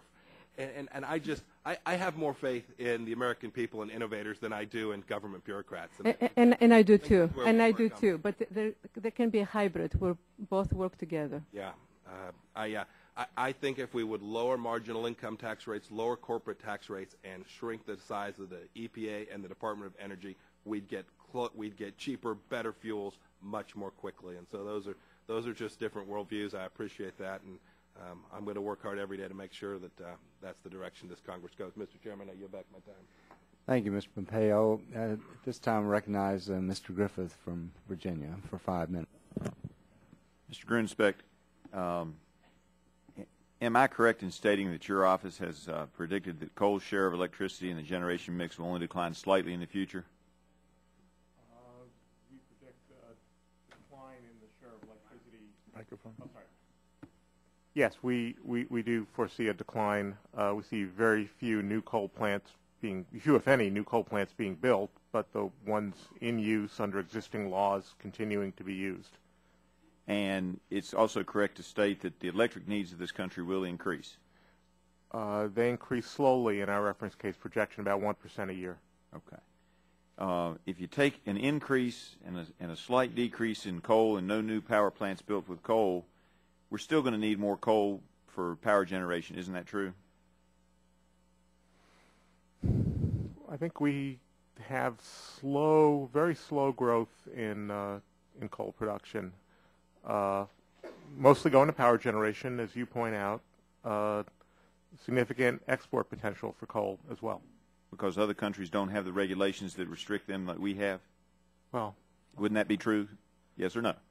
All right. I'm not an expert in the regulations of all other countries. But all right. I think that's true. Note that was a statement from the chairman, not from the witness. Does the EIA see an achievable path for increasing our energy security without using coal? If you just completely did away with it. Coal is a very significant domestic resource. Natural gas is a very significant domestic resource. Renewables are significant domestic resources. Oil is less of a domestic resource than the others. But again, there's significant oil reserves and resources as well. So I think there are, clearly almost 100% of our coal use comes from domestic production. All right, Mr. Davis, the President wants to have 1 million electric cars on the road by, 2015? Yes, sir. And do you anticipate that coal will be pretty much passé by 2015? I don't believe so. I don't believe so either. And so, therefore, in order to use the electric cars on the highway, we're going to have a lot of coal, aren't we? Well, we would call when you plug a vehicle into the wall to charge it, we normally refer to that as the grid mix, which is a mix of coal, nuclear, renewables, right all now types that mix, of generation. Right now that mix, and we're only 4 years away from 2015, would be more than 50% coal, would it not? I'm not an expert on our generation capacities by fuel, but I'll take your word on that. All right. It doesn't sound off base to say that. No. All right. It's somewhere in the 40s. Oh, it's moved into the 40s? Yes. I just know in my district it's still up in the high 70s. And so let me ask you some questions, ma'am, if I might. Would I be correct in assuming that the EPA supports the electric vehicles? We support advanced technologies, including electric vehicles and plug-in hybrids, because it really does offer a tremendous opportunity. And you all are aware of the situation that with coal, we're in the 40s. Yes. According to one gentleman, I've heard, different parts of the country, different numbers. I guess the problem is when you hear the president saying he wants 1 million cars, I'm trying to figure out, and you hear the EPA talking about, coal is bad, and they're putting all these restrictions on coal. How do you expect informed citizens of the United States who know that a significant portion of our electric grid, and I'm sorry I don't have that term right, is coming from coal production, but we're going to save the environment with electric cars? How do you expect informed Americans to reconcile those two positions and to think that eliminating coal and stopping permits and doing all of this stuff is actually in the best interest of the environment and the economy long term? Sir, I'm here as an expert in the transportation field. I'm not an expert on on permits and stationary sources. But I understand if that, I but may, you can understand if I that as may, a reasonable person, it would be difficult for other reasonable people to reconcile those two positions, would you not? So we believe that you think electric yes or no? vehicles, is it easy for people to understand that, or is it not? To understand that on the one hand we want 1 million cars, but we're still using somewhere around 50%, maybe in the 40s now, of our electricity coming from coal. Do you understand that it's incongruent for most people to grasp how we're going to have 1 million electric cars, save the environment, put coal out of business, and have the two work together? The assumption here is that EPA is trying to put the coal industry out of business. I yes, cannot ma'am, comment that is my on assumption. that. I cannot comment on that. District. I cannot comment on that, sir. Yield back my time. Whose name? Gentleman from Texas, Mr. Olson, is recognized 5 minutes. I thank the chair, and I'd like to welcome our witnesses. Thank you for your patience today, and thank you for your expertise. And I've got a couple questions for you, Mr. Grunenspect. And first of all, I'd just like to talk about some of your projections, EIA's projections over the past years. I mean, earlier this year, President Obama said that, and this is a quote, oil production from federal waters in the Gulf of Mexico has reached its highest level in 7 years. Although this makes a great soundbite, I believe that the full picture in the Gulf tells a different story. Can you tell me what EIA's projections in the Gulf production were for 2010?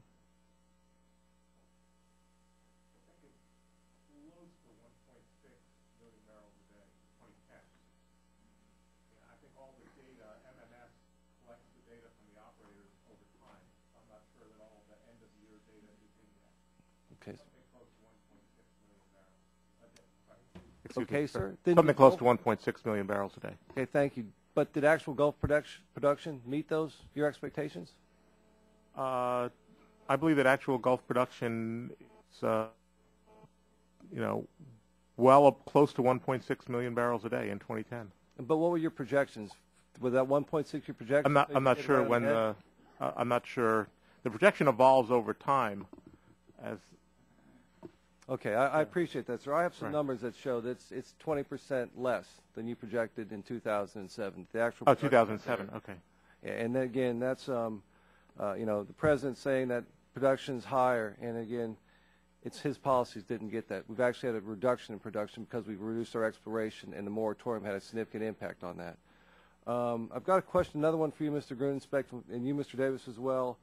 And can you guys tell me what your agencies are doing to ensure that the small refiners can comply with the RFF's mandates and that they are not being overly burdened? I mean, I have many, many refineries, small refineries in the district I represent, and they're concerned about increased costs for compliance. They want to compete. Can you assure us that they can compete, that these mandates aren't going to affect them negatively?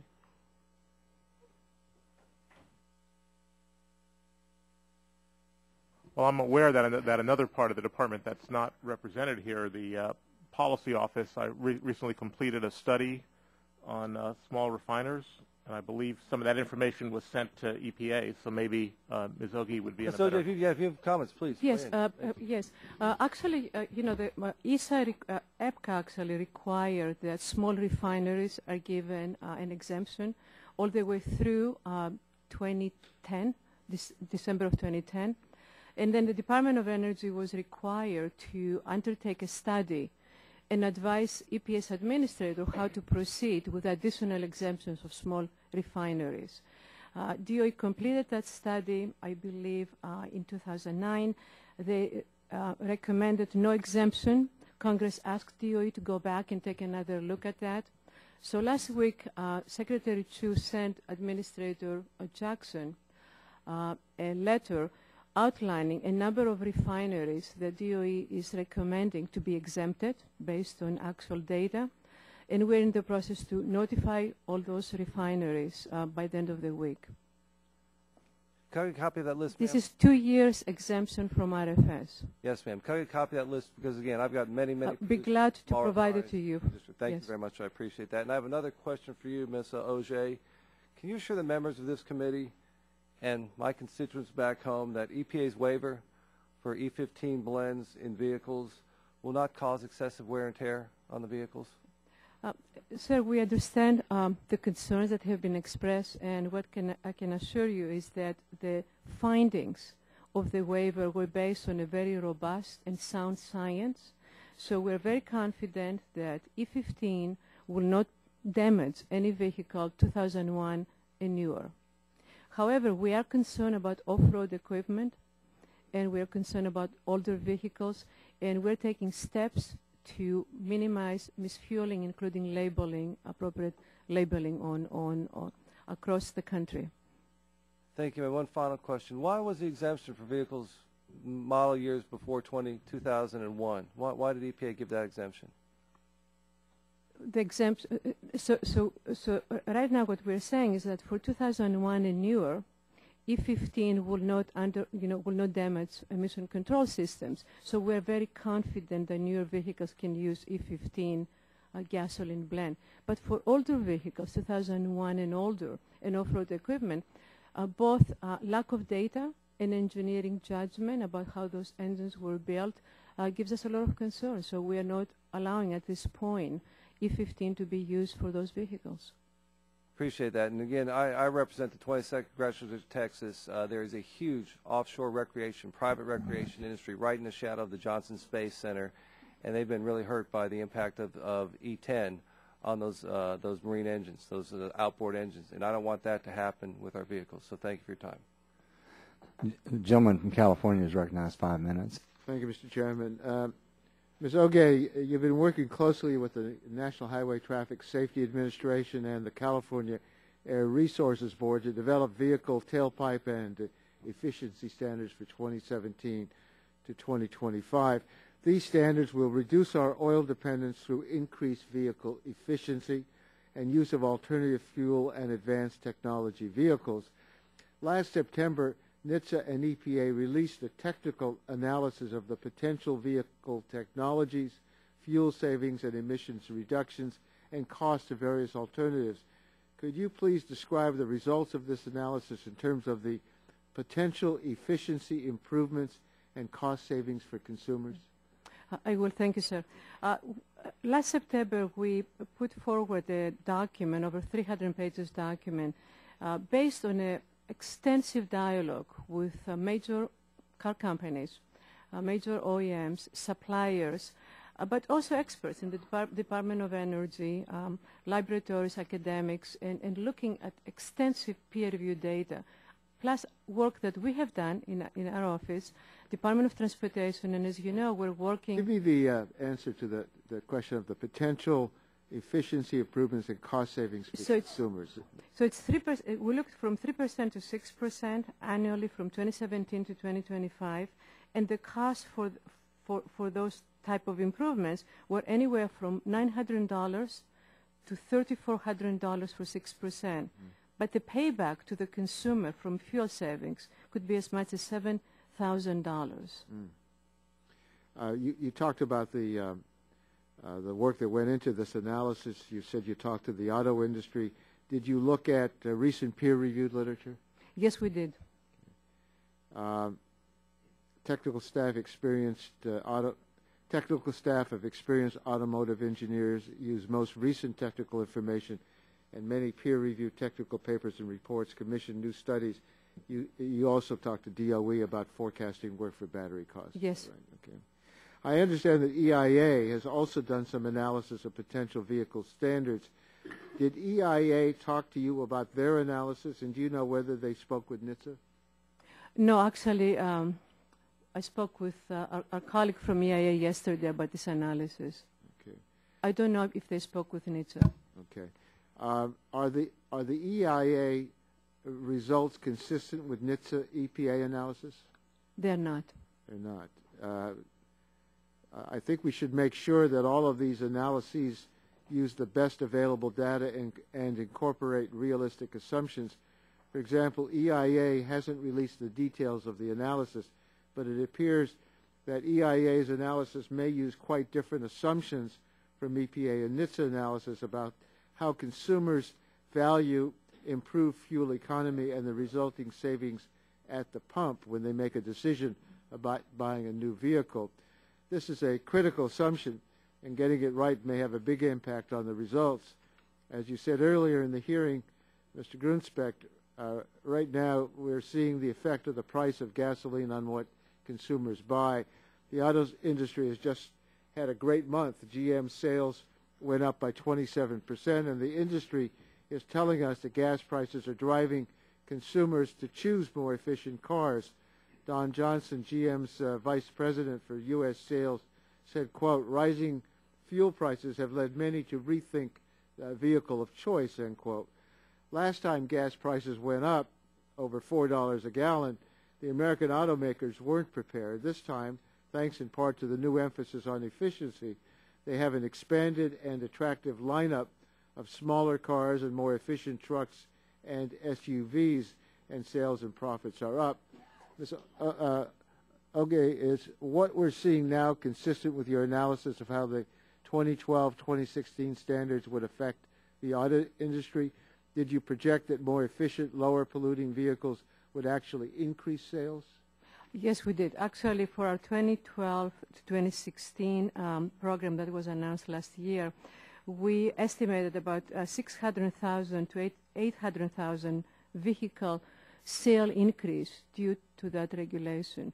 And clearly, sir, as you know, the car companies have supported this analysis. Well, it makes sense. If owning a new car will cost less because fuel savings outweigh any price increase, people have more money to spend.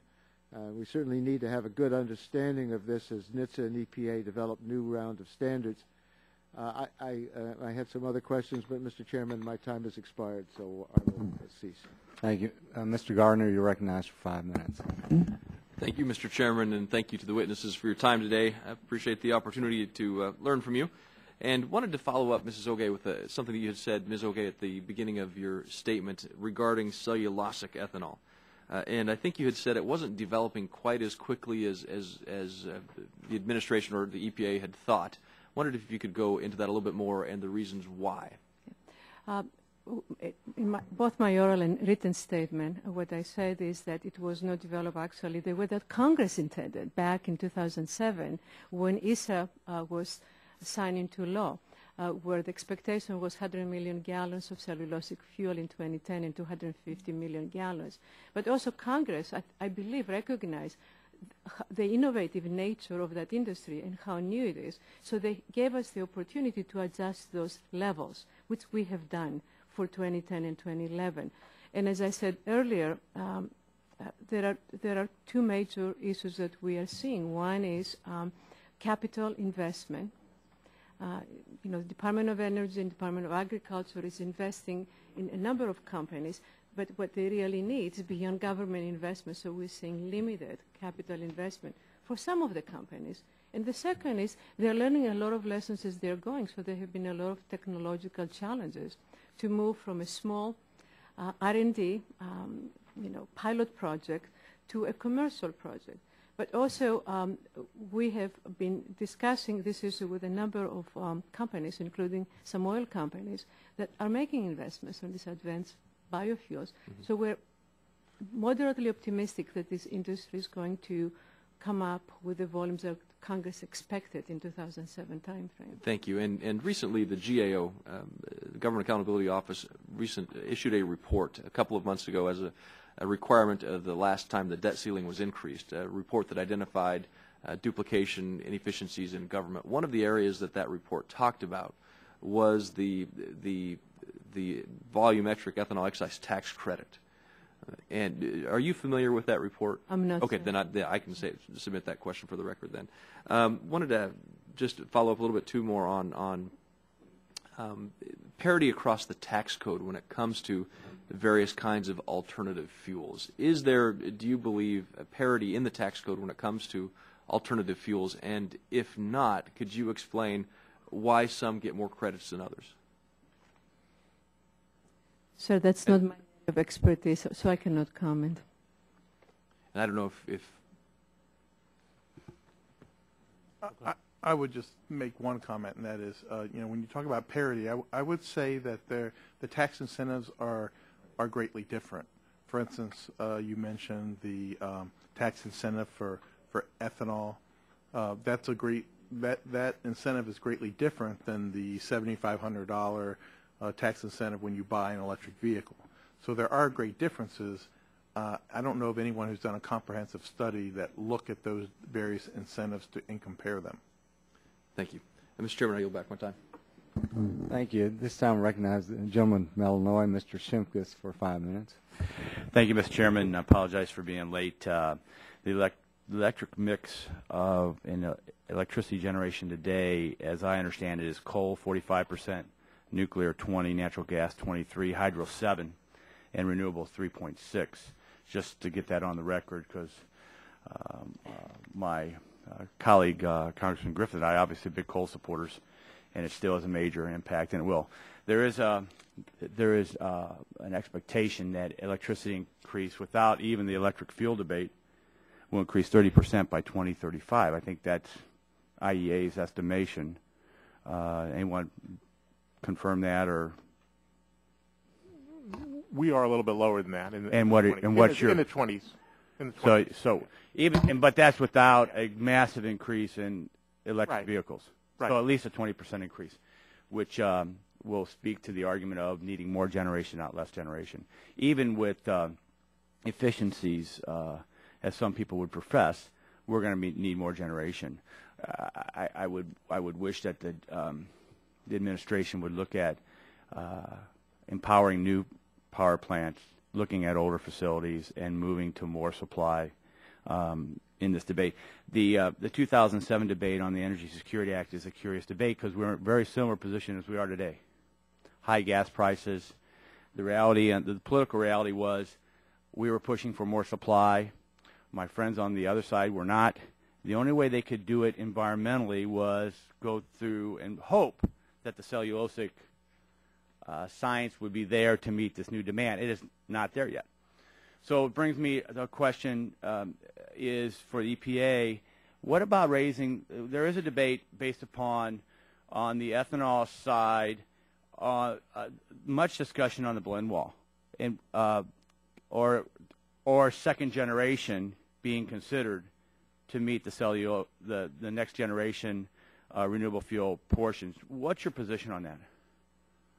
Well, for 2011, as you may know, we lower the volume from 250 million gallons to 6.6. But what we did not do, we did not lower the advanced biofuel. And that's what I meant to say, fire. Exactly. It's because today, clearly, if you look at various sources of biodiesel, we believe the capacity is there to make up for that difference of the 200 million gallons of cellulosics. And I believe the second question that you asked has to do with the blend wall. We believe that the blend wall, and the blend wall meaning that by 2014 timeframe, we believe 100% approximately of the fuel will contain 10% of ethanol. So the question then is, how do you distribute the remaining of the renewable fuel mandate into the marketplace? And that's where we believe the E15 can play a very significant role. Yeah, and let me reclaim my time just to get some other work done here. Mr. Chairman, I'd like to submit for the record a couple letters, one from the Methanol Institute on the economic impact of the methanol economy on an open fuel standard, also from the from former Admiral Blair, who is a member of the Energy Security Leadership Council member on electric vehicle issues. Also, comments for the record submitted by Propel Energy, an ethanol company in the Bay Area of California. Very supportive of that, if I may, for the record. Without objection. And let me just take this time to, and if Elliot was here, Elliot Engel, my colleague from New York, he would have taken time to do this also. He's with the president in New York City, my understanding, led the charge on a debate called an open fuel standard. I mean, imagine a world where we have a set standard for vehicle design, and people can drive up to instead of a gas station, a refueling station, and allow commodity products to compete at the pump for the use of a transportation fuel. And that's what the open fuel standard would do, whether that's fuel produced by methanol, coal to liquid, biofuels, crude oil. I take this time to make sure I put that into the record, give credit to Elliot Engel, who's been leading this charge. I am now the key sponsor because, of course, Republicans are in charge. He allowed me to be the head sponsor of that legislation. It's bipartisan with Steve Israel and Roscoe Bartlett. The rollout is right now. You are lucky to be here. And I would encourage all my colleagues to look at that. Remember, we are constrained by crude oil. We have to have different commodity products that will compete at the pump, that will increase energy security, and it's best for America. And I yield back my time. John, thank you for letting us share this rollout with you today. All right, that culminates our questions, so I want to thank the first panel for your time and testimony. And this time I'd like to call up the second panel. And on the second panel, we have Mr. James Bardis, Senior Policy Researcher of the RAND Corporation, Mr. Richard Colleget, President, NGV America, Mr. Diarmuid O'Connell, who's Vice President of Business Development for Telsa Motors, Mr. Jeffrey G. Miller, who's Chairman of the Board of the National Association of Convenience Stores, Mr. Michael McAdams, President of the Advanced Biofuels Association, Mr. Robert Deneen, President and CEO, Renewable Fuels Association, and Mr. Lucian Pugliese, President of the Energy Policy Research Foundation. So we welcome all of you to the committee. We appreciate your taking time to be with us. And I'm going to be recognizing each one of you for your opening statement, and you'll be given 5 minutes for that. And there's a little device on the table that will turn red when your time is up. So I hope that you would focus on that as well. So at this time, Mr. Bardis will recognize you for... Huh?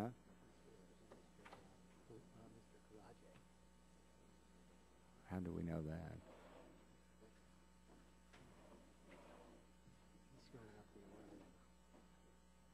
Let's just go ahead, Mr. Bardis. You're recognized for 5 minutes. Mr. Chairman and distinguished members, thank you for inviting me to testify on the opportunities for the greater production and use of alternative fuels for transportation. My remarks today are based on RAND studies that cover a spectrum of alternative fuels, including oil shale, coal-derived liquids, oil sands, and biofuels. An important finding from this research centers on the vastness of the resource base for alternative fuels in the United States. The largest deposits of oil shale in the world are located in western Colorado and eastern Utah. The potential yield is about triple the oil reserves of Saudi Arabia. Our coal resource base is also the world's largest, dedicating only 15% of recoverable coal reserves to coal-to-liquid production would yield roughly 100 billion barrels of liquid transportation fuels, enough to sustain 3 million barrels per day for more than 90 years. Our biomass resource base is also appreciable, offering to yield over 2 million barrels per day of liquid fuels. And over the longer term, advanced research in photosynthetic approaches for alternative fuels production offers the prospect of even greater levels of sustainable production.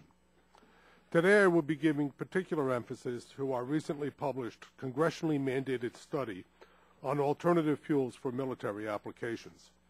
In this research, we examined near-term alternative fuels that could substitute for conventional jet fuel, diesel fuel, and marine fuel.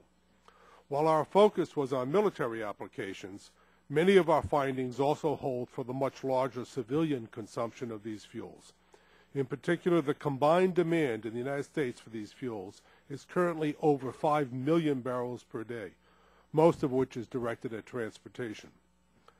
Of the various options that we examined, we found the Fischer-Tropsch method to be the most promising near-term option for producing diesel, jet, and marine fuels in a clean and affordable manner. The Fischer-Tropsch method also produces gasoline, The method can accept a variety of feedstocks, including natural gas, coal, and biomass.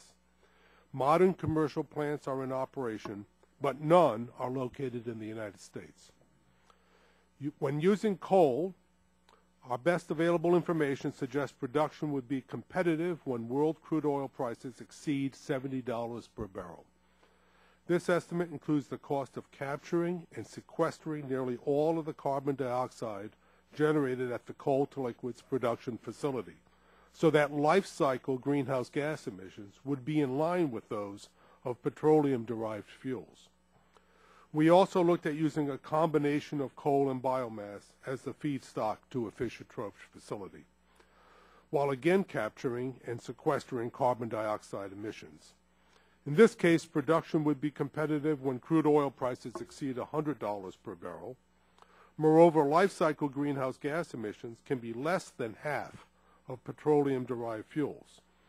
In particular, with sequestration, a feedstock consisting of a 60-40 coal-to-biomass blend should yield alternative fuels with life cycle greenhouse gas emissions that are close to zero. Other near-term sources of diesel and jet fuel are renewable oils.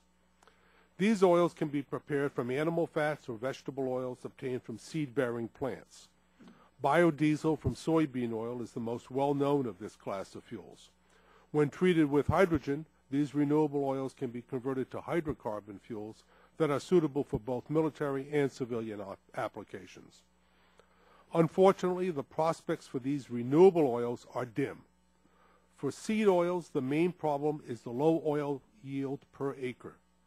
Consider producing 200,000 barrels per day, which is only 1% of current U.S. oil consumption. Producing this amount from seed oils would require about 10% of the total cropland under cultivation in the United States. There are also serious issues regarding greenhouse gas emissions, production costs, and adverse effects on food prices. Taking together waste oils, animal fats, and seed oils, it is highly unlikely that domestic production can exceed 100,000 barrels per day. From a national energy policy perspective, this class of fuels will not contribute much. Our research also examined advanced alternative fuels, such as oil shale and fuels based on algae or microbial processes. With regard to oil shale, most of the high-grade resource is on federal lands. 6 years ago, when we published our examination of oil shale, we concluded that the prospects for development were uncertain. They remain so today. The key to progress lies in formulating a land access and incentive policy that rewards those private firms willing to take on the substantial risks associated with investing in pioneer production facilities. However, it would not be appropriate to develop detailed regulations that would pertain to full-blown commercial development until more information is available on process performance. Algae and other microbial processes may yield alternative fuels without the limitations and adverse land use changes associated with seed oils. But these approaches are in the early stages of the development cycle. Large investments in research and development will be required before confident estimates can be made regarding production costs and environmental impacts.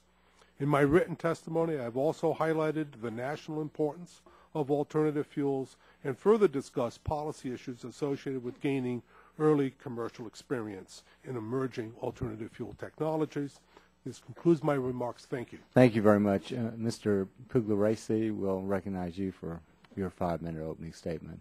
Be sure to get the microphone around so that it's close and Thank you, Mr. Chair. make sure it's turned on.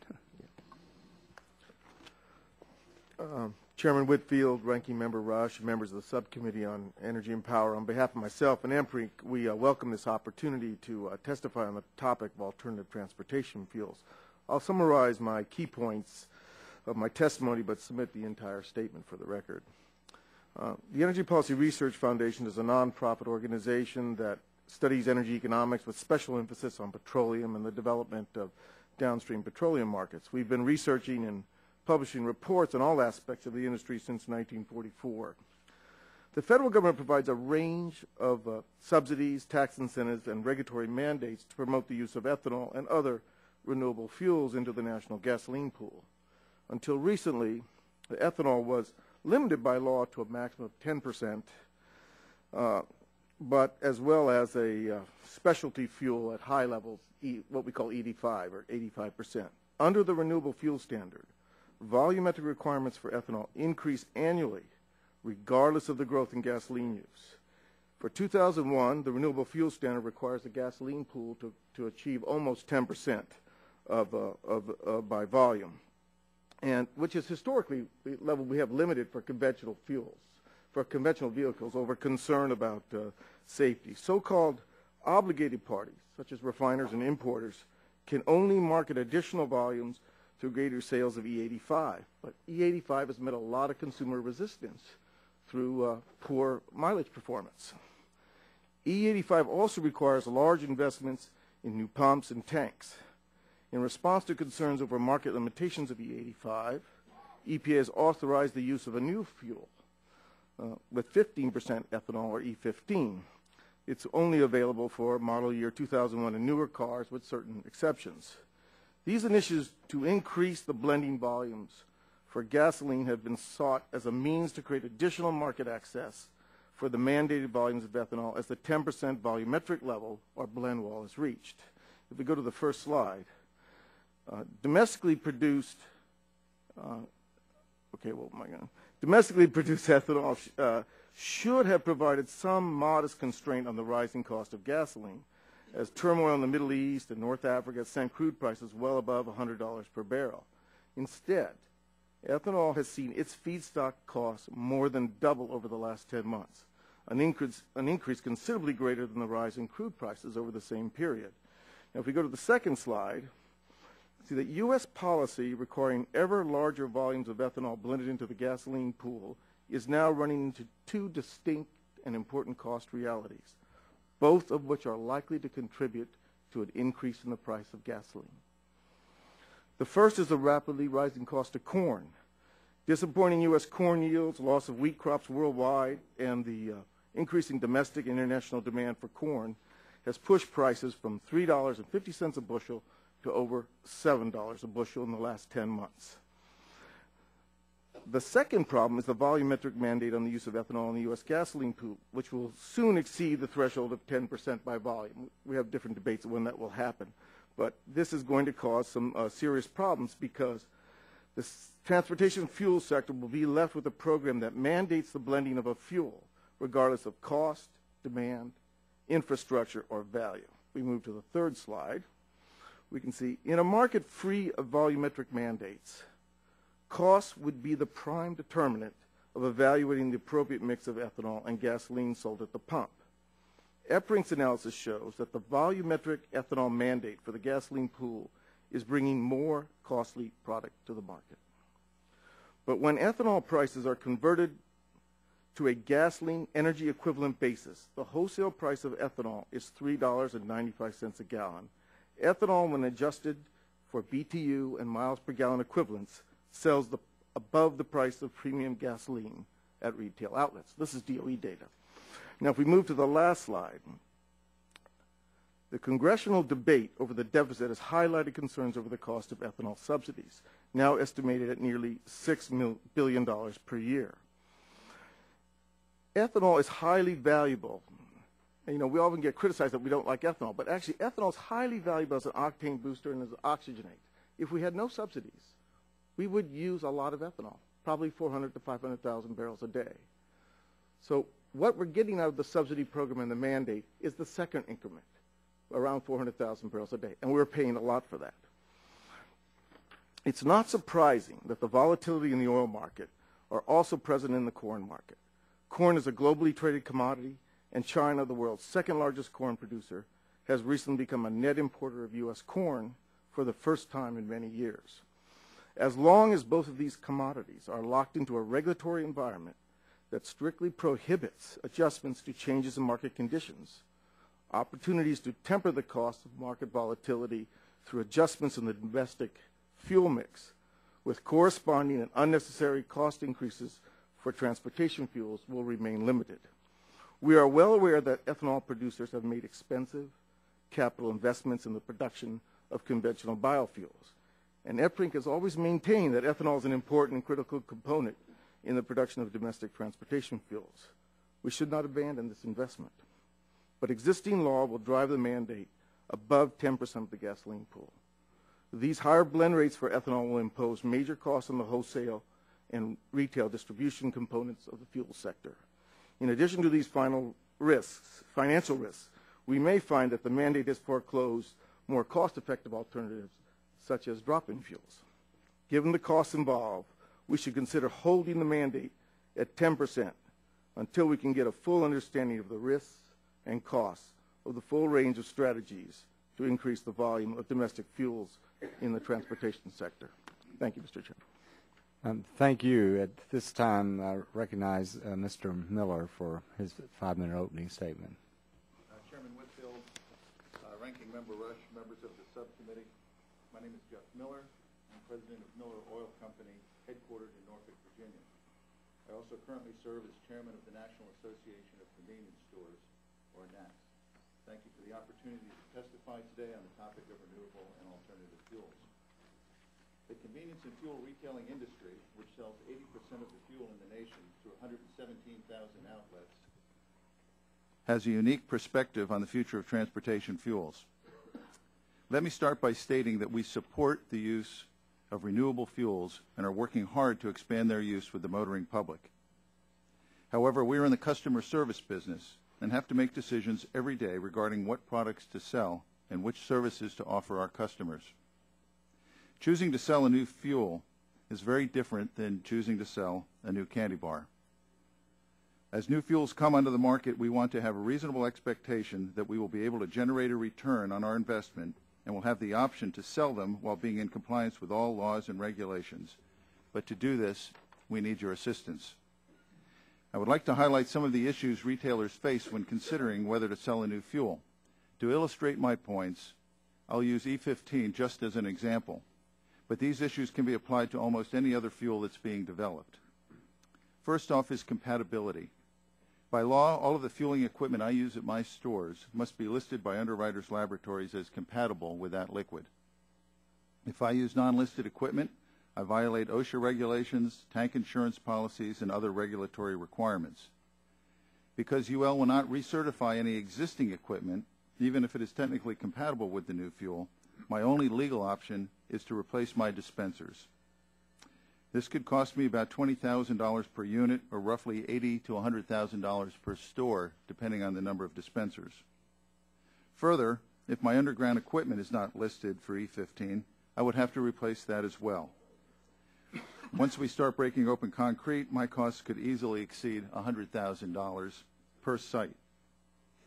So offering E15 could become very expensive. But if I choose to make this investment, I'm then faced with a second issue: misfueling. Under EPA's partial waiver, only certain engines are authorized to fuel with E15. So how do I prevent the consumer from buying the wrong product? If I don't, I could be fined or sued under the Clean Air Act. Or if using the wrong fuel causes engine problems, I could be sued by the consumer, or the word could spread that my fuel causes engine damage. But let's say I'm willing to take this chance. I come to my third issue, and that is long-term liability exposure. What if the future of E15 is determined defective? There is significant concern that such a change in the law would be retroactively applied to any who manufactured, distributed, blended, or sold the product in question. We have experience with this situation, and it is a major concern. Now, if I'm willing to change my equipment and accept these liability risks, I have to ask myself, will my customers purchase the fuel? It's important to note that this is the first fuel transition in which no person is required to purchase the fuel, so there are no assurances of consumer demand. It is also important to remember that E15 is approved by the EPA for only certain vehicles and that the auto manufacturers do not support this decision. So it is almost impossible for me to evaluate consumer demand, and this creates a great deal of uncertainty. This leads me to what Congress can do to help retailers like me reach a decision that will help renewable fuels growth in our country. Congress can take the following actions to lower the cost of entry and my exposure to unreasonable liability. First, authorize an alternative method for certifying retail equipment. Last Congress, Representatives Mike Ross and John Shimkus introduced H.R. 5778, which would do this. Secondly, ensure that retailers who comply with the EPA's labeling regulations cannot be held liable for self-service customer misfueling of non-approved engines. H.R. 5778 also included provisions for this. Third, provide regulatory and legal certainty that compliance with current laws and regulations will protect us from retroactive liability should the laws and regulations change at some time in the future. And finally, support the development of vehicle and infrastructure compatible fuels, also known as drop-in fuels. If Congress takes these actions to lower the cost of entry and to remove the threat of unreasonable liability, more retailers may be willing to take a chance and offer new renewable fuels. The market then will be able to determine the fate of the new fuels. Thank you for the opportunity to share my perspectives. Thank you very much. Mr. O'Connell, you're recognized for 5 minutes. Thank you very much. Start again. Thank you very much, Mr. Chairman, distinguished members of the committee. It's an honor to be here as a representative of the electric vehicle industry and emerging industry, and of the leader, the technology leader in that industry, Tesla Motors, a California-based company. Tesla Motors was founded in 2003-2004 by a group of entrepreneurs, engineers, and venture capitalists with the idea of creating a company to achieve the mission of catalyzing the market for electric vehicles. The motivation behind this mission was a combination of factors. One, our analysis of the cost of the dependence, effective monopoly of oil in our transportation infrastructure, and the fact that that has, as many of the representatives have mentioned, serious negative economic, environmental, and perhaps most importantly, national security implications, I myself having come from the national security sector to this situation. Also, there's a fact of an absence, by virtue of this monopoly and by virtue of the policy that's effectively supportive of an incumbent's, lack of a market or policy signal that we are seriously interested in approaching any of these advanced technology fuels or vehicles in a serious fashion. Also, in terms of facilitating factors, is the emergence of a new suite of battery technologies, batteries having been the major gating factor for electric vehicles over the course of time. As the chairman's mentioned, electric vehicles have been on the scene since as early as the turn of the last century and were a serious contender, absent the emergence of a facilitating battery technology, to be the car of the future in the early 1900s. But the fact is that a new suite of lithium-ion battery technologies, largely growing out of the demand for mobile consumer electronics, has made a new class of electric vehicles possible, both in terms of technology addressing such issues as range, as well as increasingly addressing the important issues of economic access. Finally, and perhaps most importantly, was the suitability of our project to the application of the disruptive technology introduction model. This is the model of bringing together innovation, venture capital, and available bench technologies, which has led to the emergence of just about every industry that we've either mentioned here today or could think of.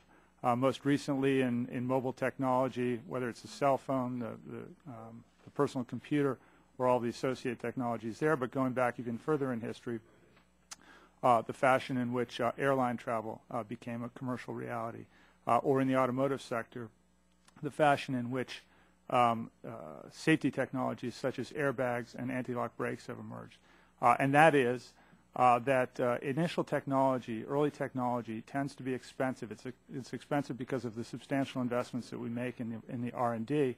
It's also expensive because economies of scale in manufacturing are not available for widespread deployment, and thus early unit costs are low. So in just about all of these technologies and services that I've just referenced, initial costs were high. It was effectively a luxury item, or characterized as such, accessible only to wealthy early adopters. But with commercial viability proven at that point, further investments are attracted to the project, economies of scale are increasingly achieved, but most importantly, iteration of that technology, improvement of that technology is achieved. You will note that the early generations of this technology, the 1984 version of the cell phone, were substantially bigger and more cumbersome, also much more expensive. Tesla Motors has made great progress over the course of time. Our first project was to develop an electric drivetrain that would achieve the necessary efficiency and cost profile. Our second project was to deploy it in our first car, the Tesla Roadster, which is a vehicle, which are over 1,600 vehicles on the road in over 30 countries. Our third project is to develop an electric vehicle, a sedan, less than half as expensive as the Tesla Roadster at less than $50,000, which will optimize the vehicle to the powertrain in the same fashion that cars optimized. The early internal combustion technology evolved from horse carriages powered by internal combustion engines to more suitable platforms. Along the way, we've attracted serious investment and interest and validation from the auto industry. Daimler has invested in our company almost $50 million, so too Toyota. Both of those companies are customers for our technology. They're deploying our batteries and our powertrains in their own EVs, and this is helping us to achieve on an accelerated basis our overall goal, which is to create a mass market for EVs. We're getting there on our own by making increasingly larger volumes of lower cost vehicles, but the way that we're working with the industry to effectively borrow their economies of scale to allow them to put their own vehicles on the road. Already on the road is the smart, under the Daimler family, the smart EV in the U.S. and Europe. They're deploying an A-class vehicle in Europe, and coming next year will be the Toyota RAV4 SUV powered entirely by a Tesla-developed and manufactured drivetrain. One other point I'd like to make, and that is with respect to infrastructure. In truth, electricity is, in terms of its feedstock, and as my friend Pat Davis mentioned, its mix, the ultimate flex fuel vehicle, in that the grid is powered by a diversity of historic and new technologies. Those will only get cleaner and better over the course of time. And the infrastructure is already in place. Mr. Chairman, you could plug one of our cars into the outlet behind you and charge that.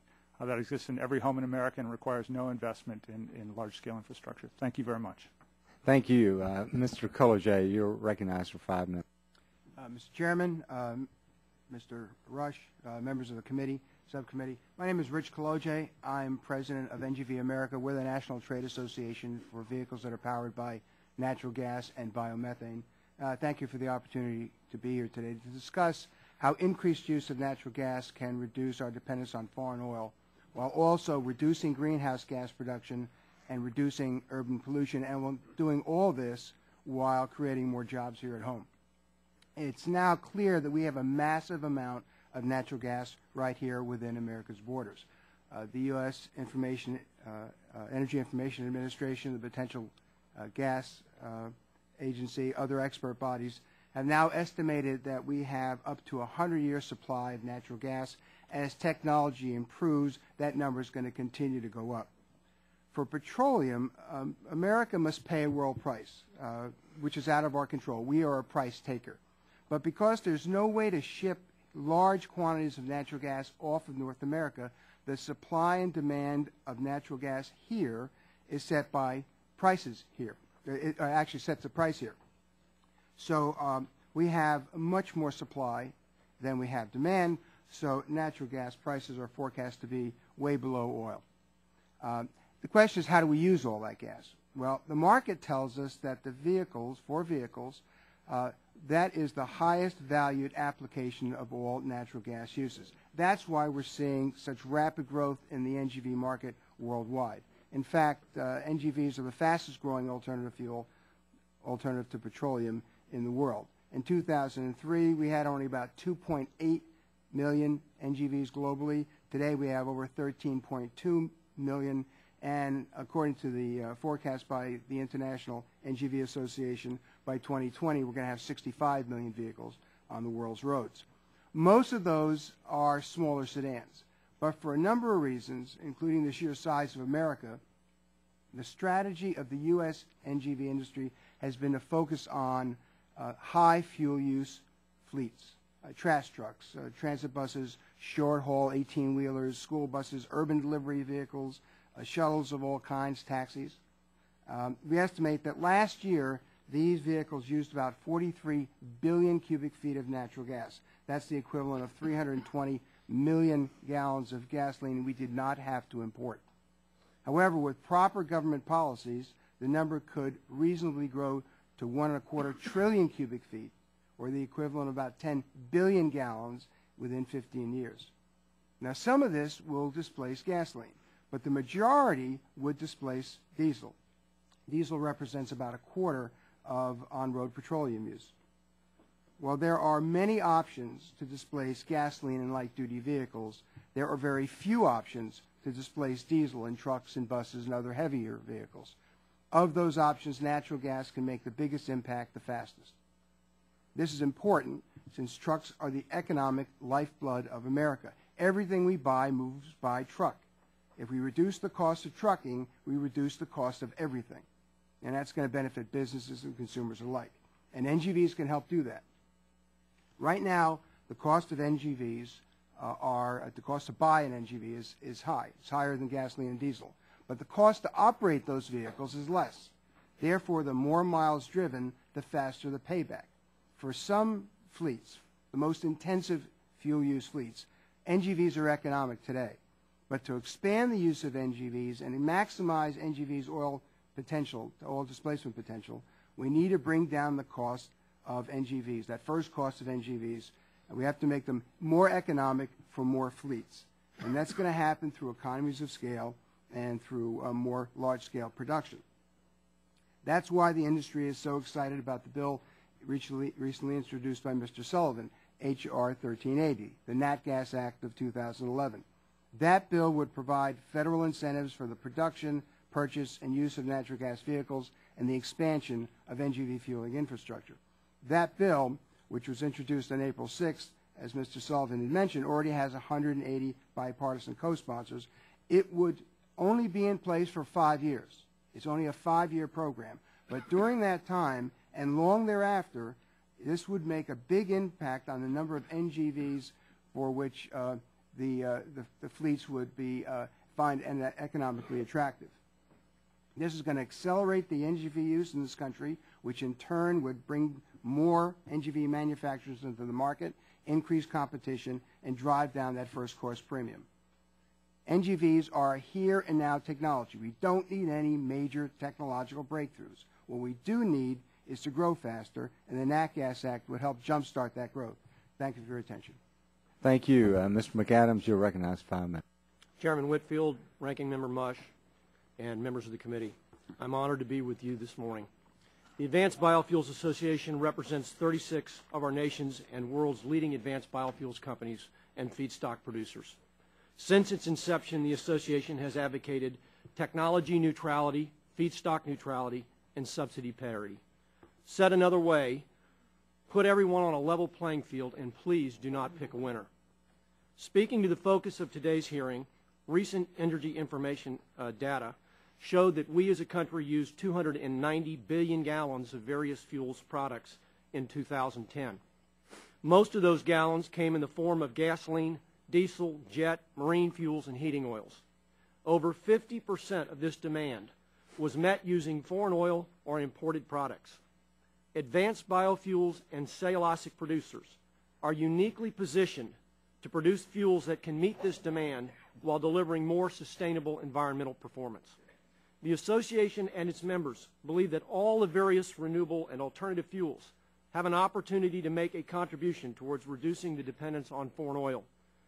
We urge governments to provide stable, long-term, common-sense policies which allow everyone to compete to achieve a clear set of national energy objectives. Recent developments in the advanced biofuels technologies enable our companies to make significant contributions in diversifying our transportation fuels. One of the most noteworthy developments in the advanced sector is the ability of many companies to manufacture gasoline, jet, diesel, heating oil, and crude oil from renewable resources. These fuels are called drop-in fuels. They are fungible in today's planes, trains, boats, and automobiles. They do not require changing current infrastructure or transportation fleets. Many of them are economically competitive with current products on the market today. There are some who would like you to believe that advanced and cellulosic biofuels are a long way off, but nothing could be further than the truth. These fuels are commercially being produced today with many more gallons on the way. In fact, Dynamic Fuels, a joint venture between Tyson Foods of Arkansas and Centrolium of Oklahoma, is currently producing 75 million gallons of renewable diesel and jet fuel.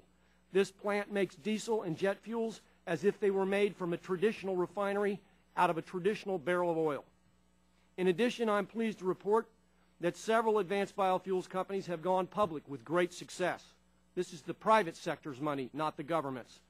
Gevo, as a result of its recent $127 million offering 40 days ago, has begun its plans to retrofit traditional corn ethanol plants to produce 18 million gallons of isobutanol next year.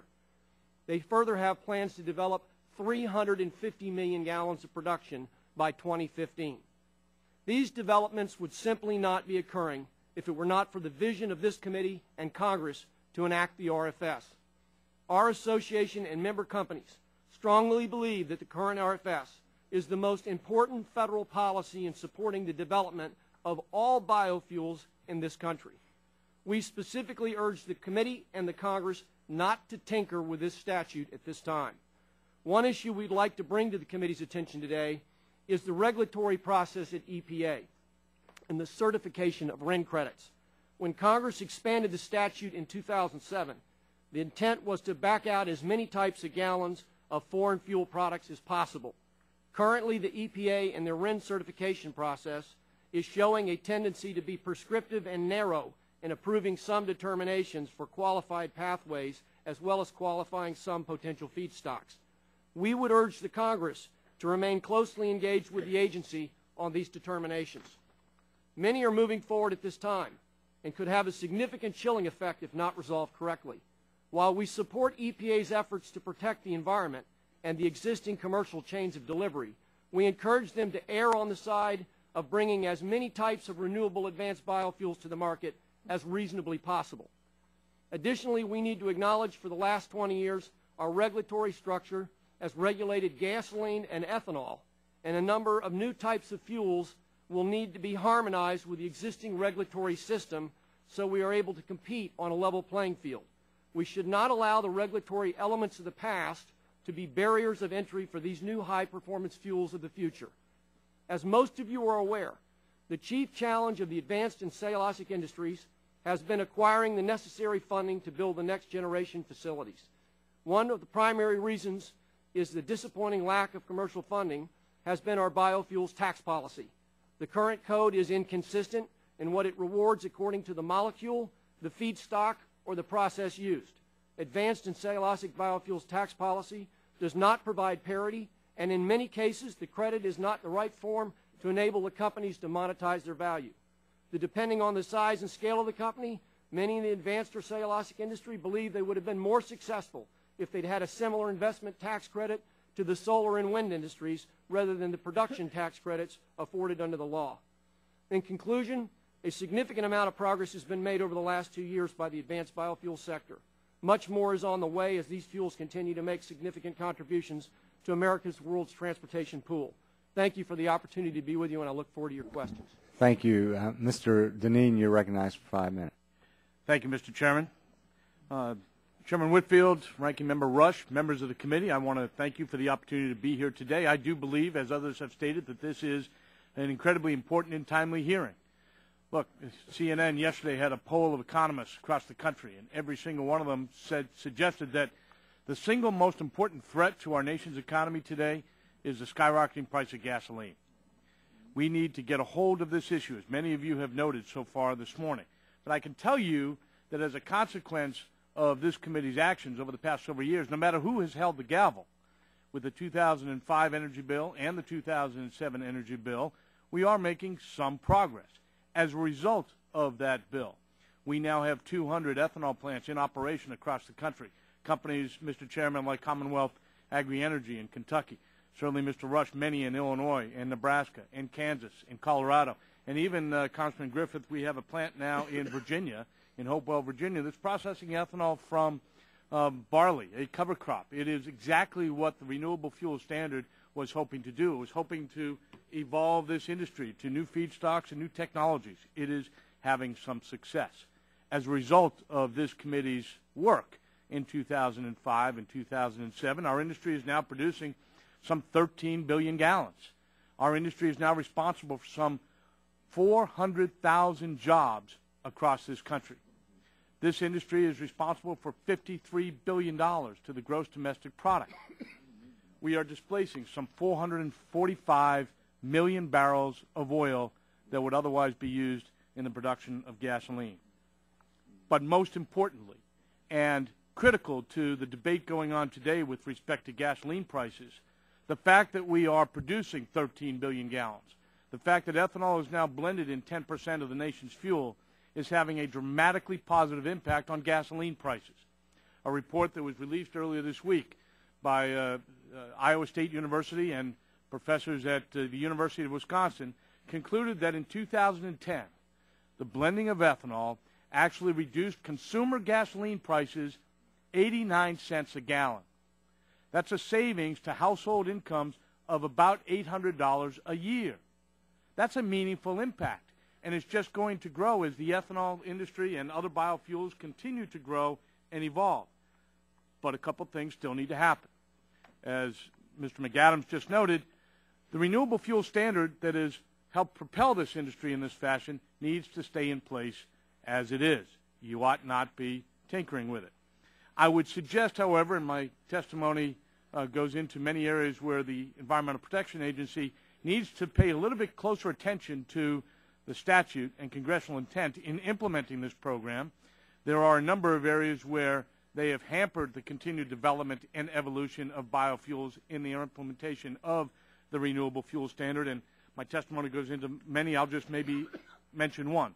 The process by which the agency approves new feedstocks and new pathways is extraordinarily cumbersome and limiting, and it is keeping new fuels from gaining access to the marketplace. In addition to that, though, we have to find a way to get through the blend wall. If the 36 billion gallon renewable fuel standard requirement is going to be met, we have to blend more than 10% ethanol into gasoline. Now, EPA has made some useful steps in the right direction by allowing E15 for 2001 and newer vehicles, and I applaud them for that. But quite frankly, bifurcating the market in the way that they have by only making it available to those newer vehicles and not making it available to consumers that have an older vehicle, they're causing issues with the implementation of that. We support efforts and legislation that would address some of the issues that marketers have brought to bear on this issue. We do need to find a way to assure that the liability and implementation issues that the marketers have raised are addressed. We supported in the last Congress H.R. 5778. I look forward to that being introduced again. But ultimately, we need to get beyond just the blend market anyway. We need to be utilizing some of these biofuels in alternative fuel markets as E85. And so we're very supportive of the legislation that Congressman Shimkus introduced yesterday, H.R. 1687, the open fuel standard. That will empower consumers to make the choices that are best for them. Look, every one of you today has talked about our desperate energy situation, the need to have more energy choices.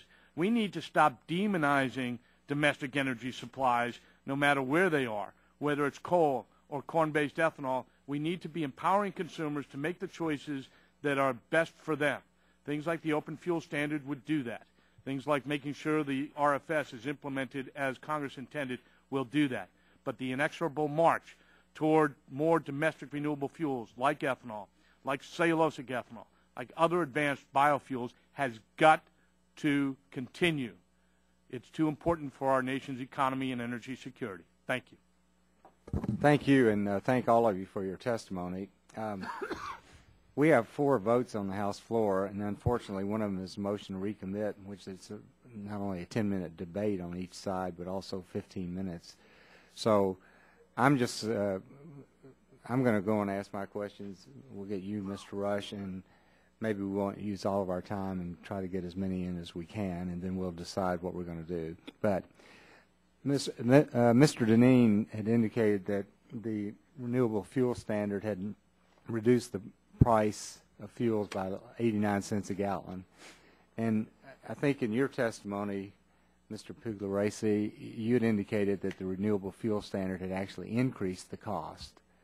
Is that correct? Yes, I mean, we think crossing the blend wall provides such a threat. It's really crossing the blend wall is the major problem. I can explain how I think Mr. Deneen got his numbers. They remove, their study removes all ethanol from the gasoline supply. But ethanol has a value, a very high value at small volumes, 3 to 5%, because it boosts octane and then it provides an oxygenate. After 5% of the gasoline pool, its value is less than gasoline because it has 35% less BTU. So the real question is, what is the cost of the fuel? And when corn prices go up, the cost of the fuel goes up. And so when we have a mandate, we force that into the system, even if in a competitive environment you wouldn't call for that. You could see conditions in which people would want to blend above 10%, depending on relative pricing. But when the price of the corn, the feedstock goes way up, we've got a problem. Yeah. Could I just clarify? Yeah. This was not Mr. Deneen's numbers. This was a study done by Iowa State University and the University of Wisconsin. Okay. And, really what they were looking at was ethanol today. We are more than $1 cheaper than gasoline at the rack. And just by the fact that we are 13 billion gallons of the U.S. motor fuel market, we're having a downward pressure on gasoline prices. Okay. And they concluded 89 cents benefit. Yeah. Mr. Miller, I really appreciated your points because renewable fuels is good for farmers, certainly good for the a lot of people in this country, and it helps us become less dependent. But it sounds like it presents a lot of just practical problems for the retailer who is trying to get it out to the consumer. And do you feel like that most convenience store owners around the country have the same experience that you have? Yes, sir. I think the issue for us, is the equipment incompatibility with the higher blend of ethanol. So if it's certified for E10, it cannot be recertified for E15, the same equipment?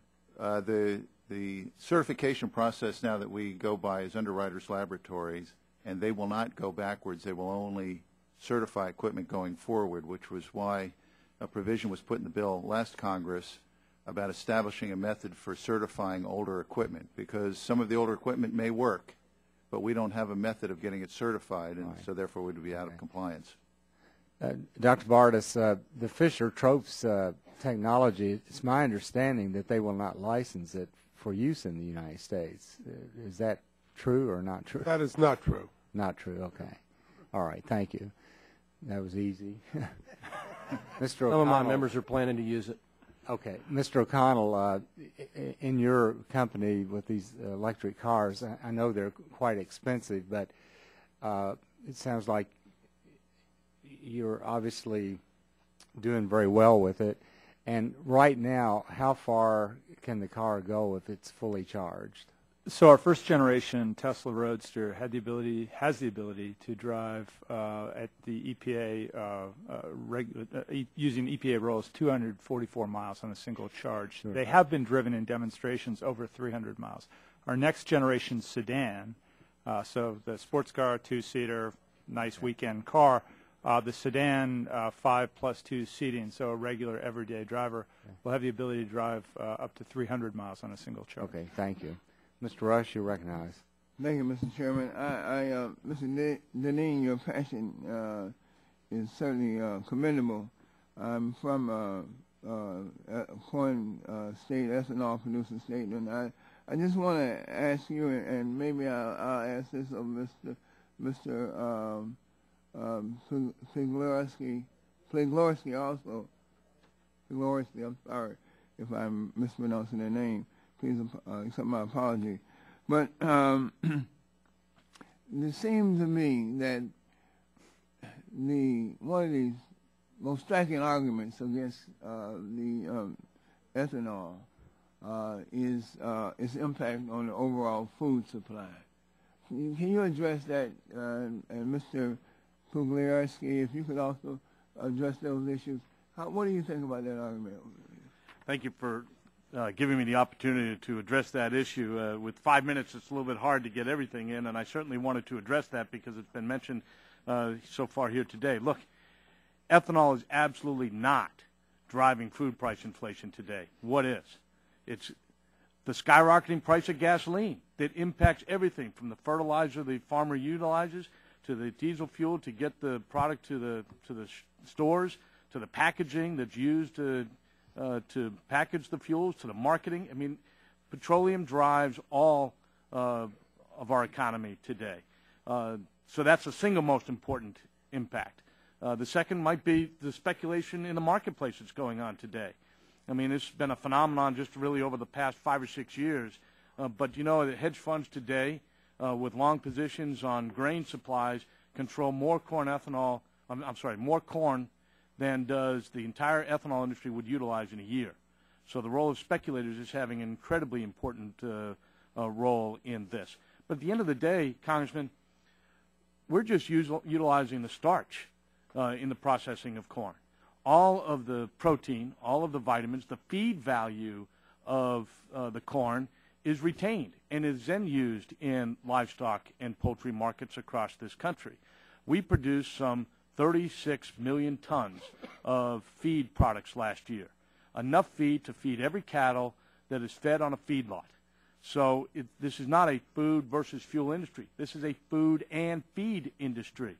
And people need to take a step back, leave the hyperbolic scaremongering aside, and recognize that the industry is continuing to grow, it's continuing to evolve, and we need it if we're ever going to get a handle on skyrocketing prices of energy.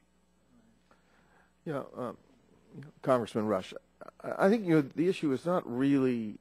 I mean, if you talk to the Department of Agriculture, the long run, so we can produce a lot more corn at relatively low cost. It's when we get into these situations in which there's a lot of volatility in the market that producers aren't able to adjust their fuel mix to deliver the product at the lowest possible cost. So we put this, it's the mandate where we have the problem. The mandate says we don't care what the cost of ethanol is. You have to use it. And what we really need is a lot more flexibility so that when the cost of one feedstock goes up, producers can alter their mix to deliver the product at the lowest possible cost to the consumer. Thank you so much. Mr. Klolasich, I'm sorry. Are you familiar with the administration's initiative to green the fleet? Yes. Are you familiar with the administration's initiative to green our fleet? Green the federal fleet? Right. Yes.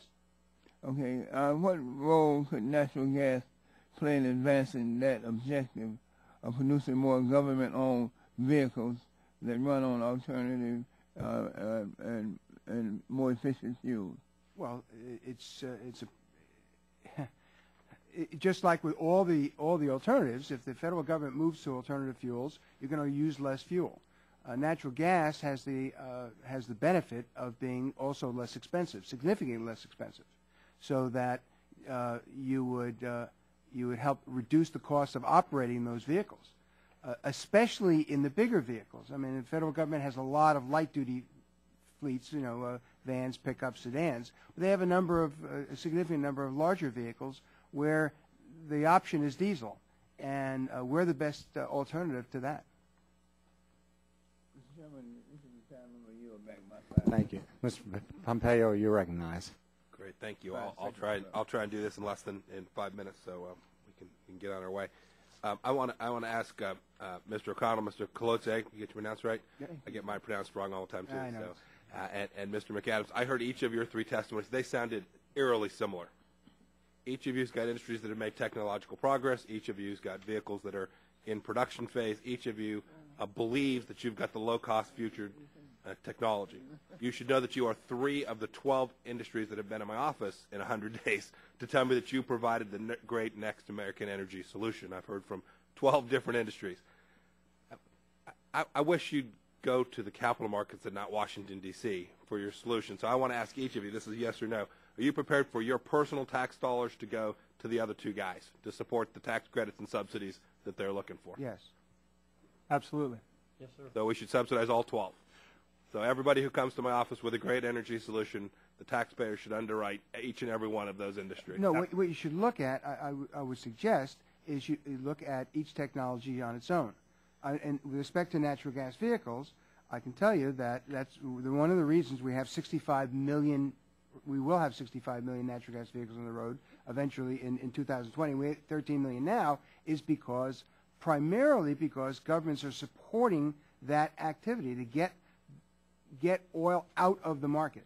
There's very few, and again, there are very few options with respect to diesel vehicles. And if the goal of the federal government is to reduce our dependence on foreign oil, and diesel's one of the problems, natural gas has to be one of the alternatives. And let me expand by giving you the businessman's answer on this. If you don't believe that there's a moral hazard in the cost of gasoline, if you don't believe the cost of national security and protecting supply lines, if you don't believe that there are subsidies, I can't convince you of anything. What I would suggest is that if the federal government or the decision makers in this city decide that we're going to move away from gasoline, that the best strategy would be that of an investor, which is a portfolio strategy. Now, I believe I've got the best solution. I will fight it out on those terms, both against the incumbents as well as against the new entrants. But I think that the best strategy for the investor, the federal government, if they decide to go that way, is a strategy of variety. I agree. Let me reclaim my time. We'll get at it. I agree. The best portfolio strategy is exactly right, and the best portfolio strategy is to not invest in any of them. It creates an infinite number of possible solutions and outcomes where the best technology will advance. And I happen to have industries that I think are closest to. I happen to think natural gas is a place where we're very, very likely to get there. But just one guy. And I'm afraid I may just not be smart enough to get it right. So my inclination is just very, very different. So with that, I'll yield back my time. Okay, thank you. I want to thank the panel very much. We've certainly looked at all of your testimony. We appreciate your presenting it today. I know that there were a lot of other questions, but because of this sort of erratic schedule on today particularly, I'm not going to ask you all to stay around for another hour and a half or so. So we're going to keep the record open for 10 days for additional questions to the panelists. And with that, we look forward to working with all of you as we continue our efforts to solve the problems facing our country in relation to transportation. And if there's anything that the committee can do to be of assistance to any of you, please let us know. And with that, we'll adjourn the hearing. Thank you very much.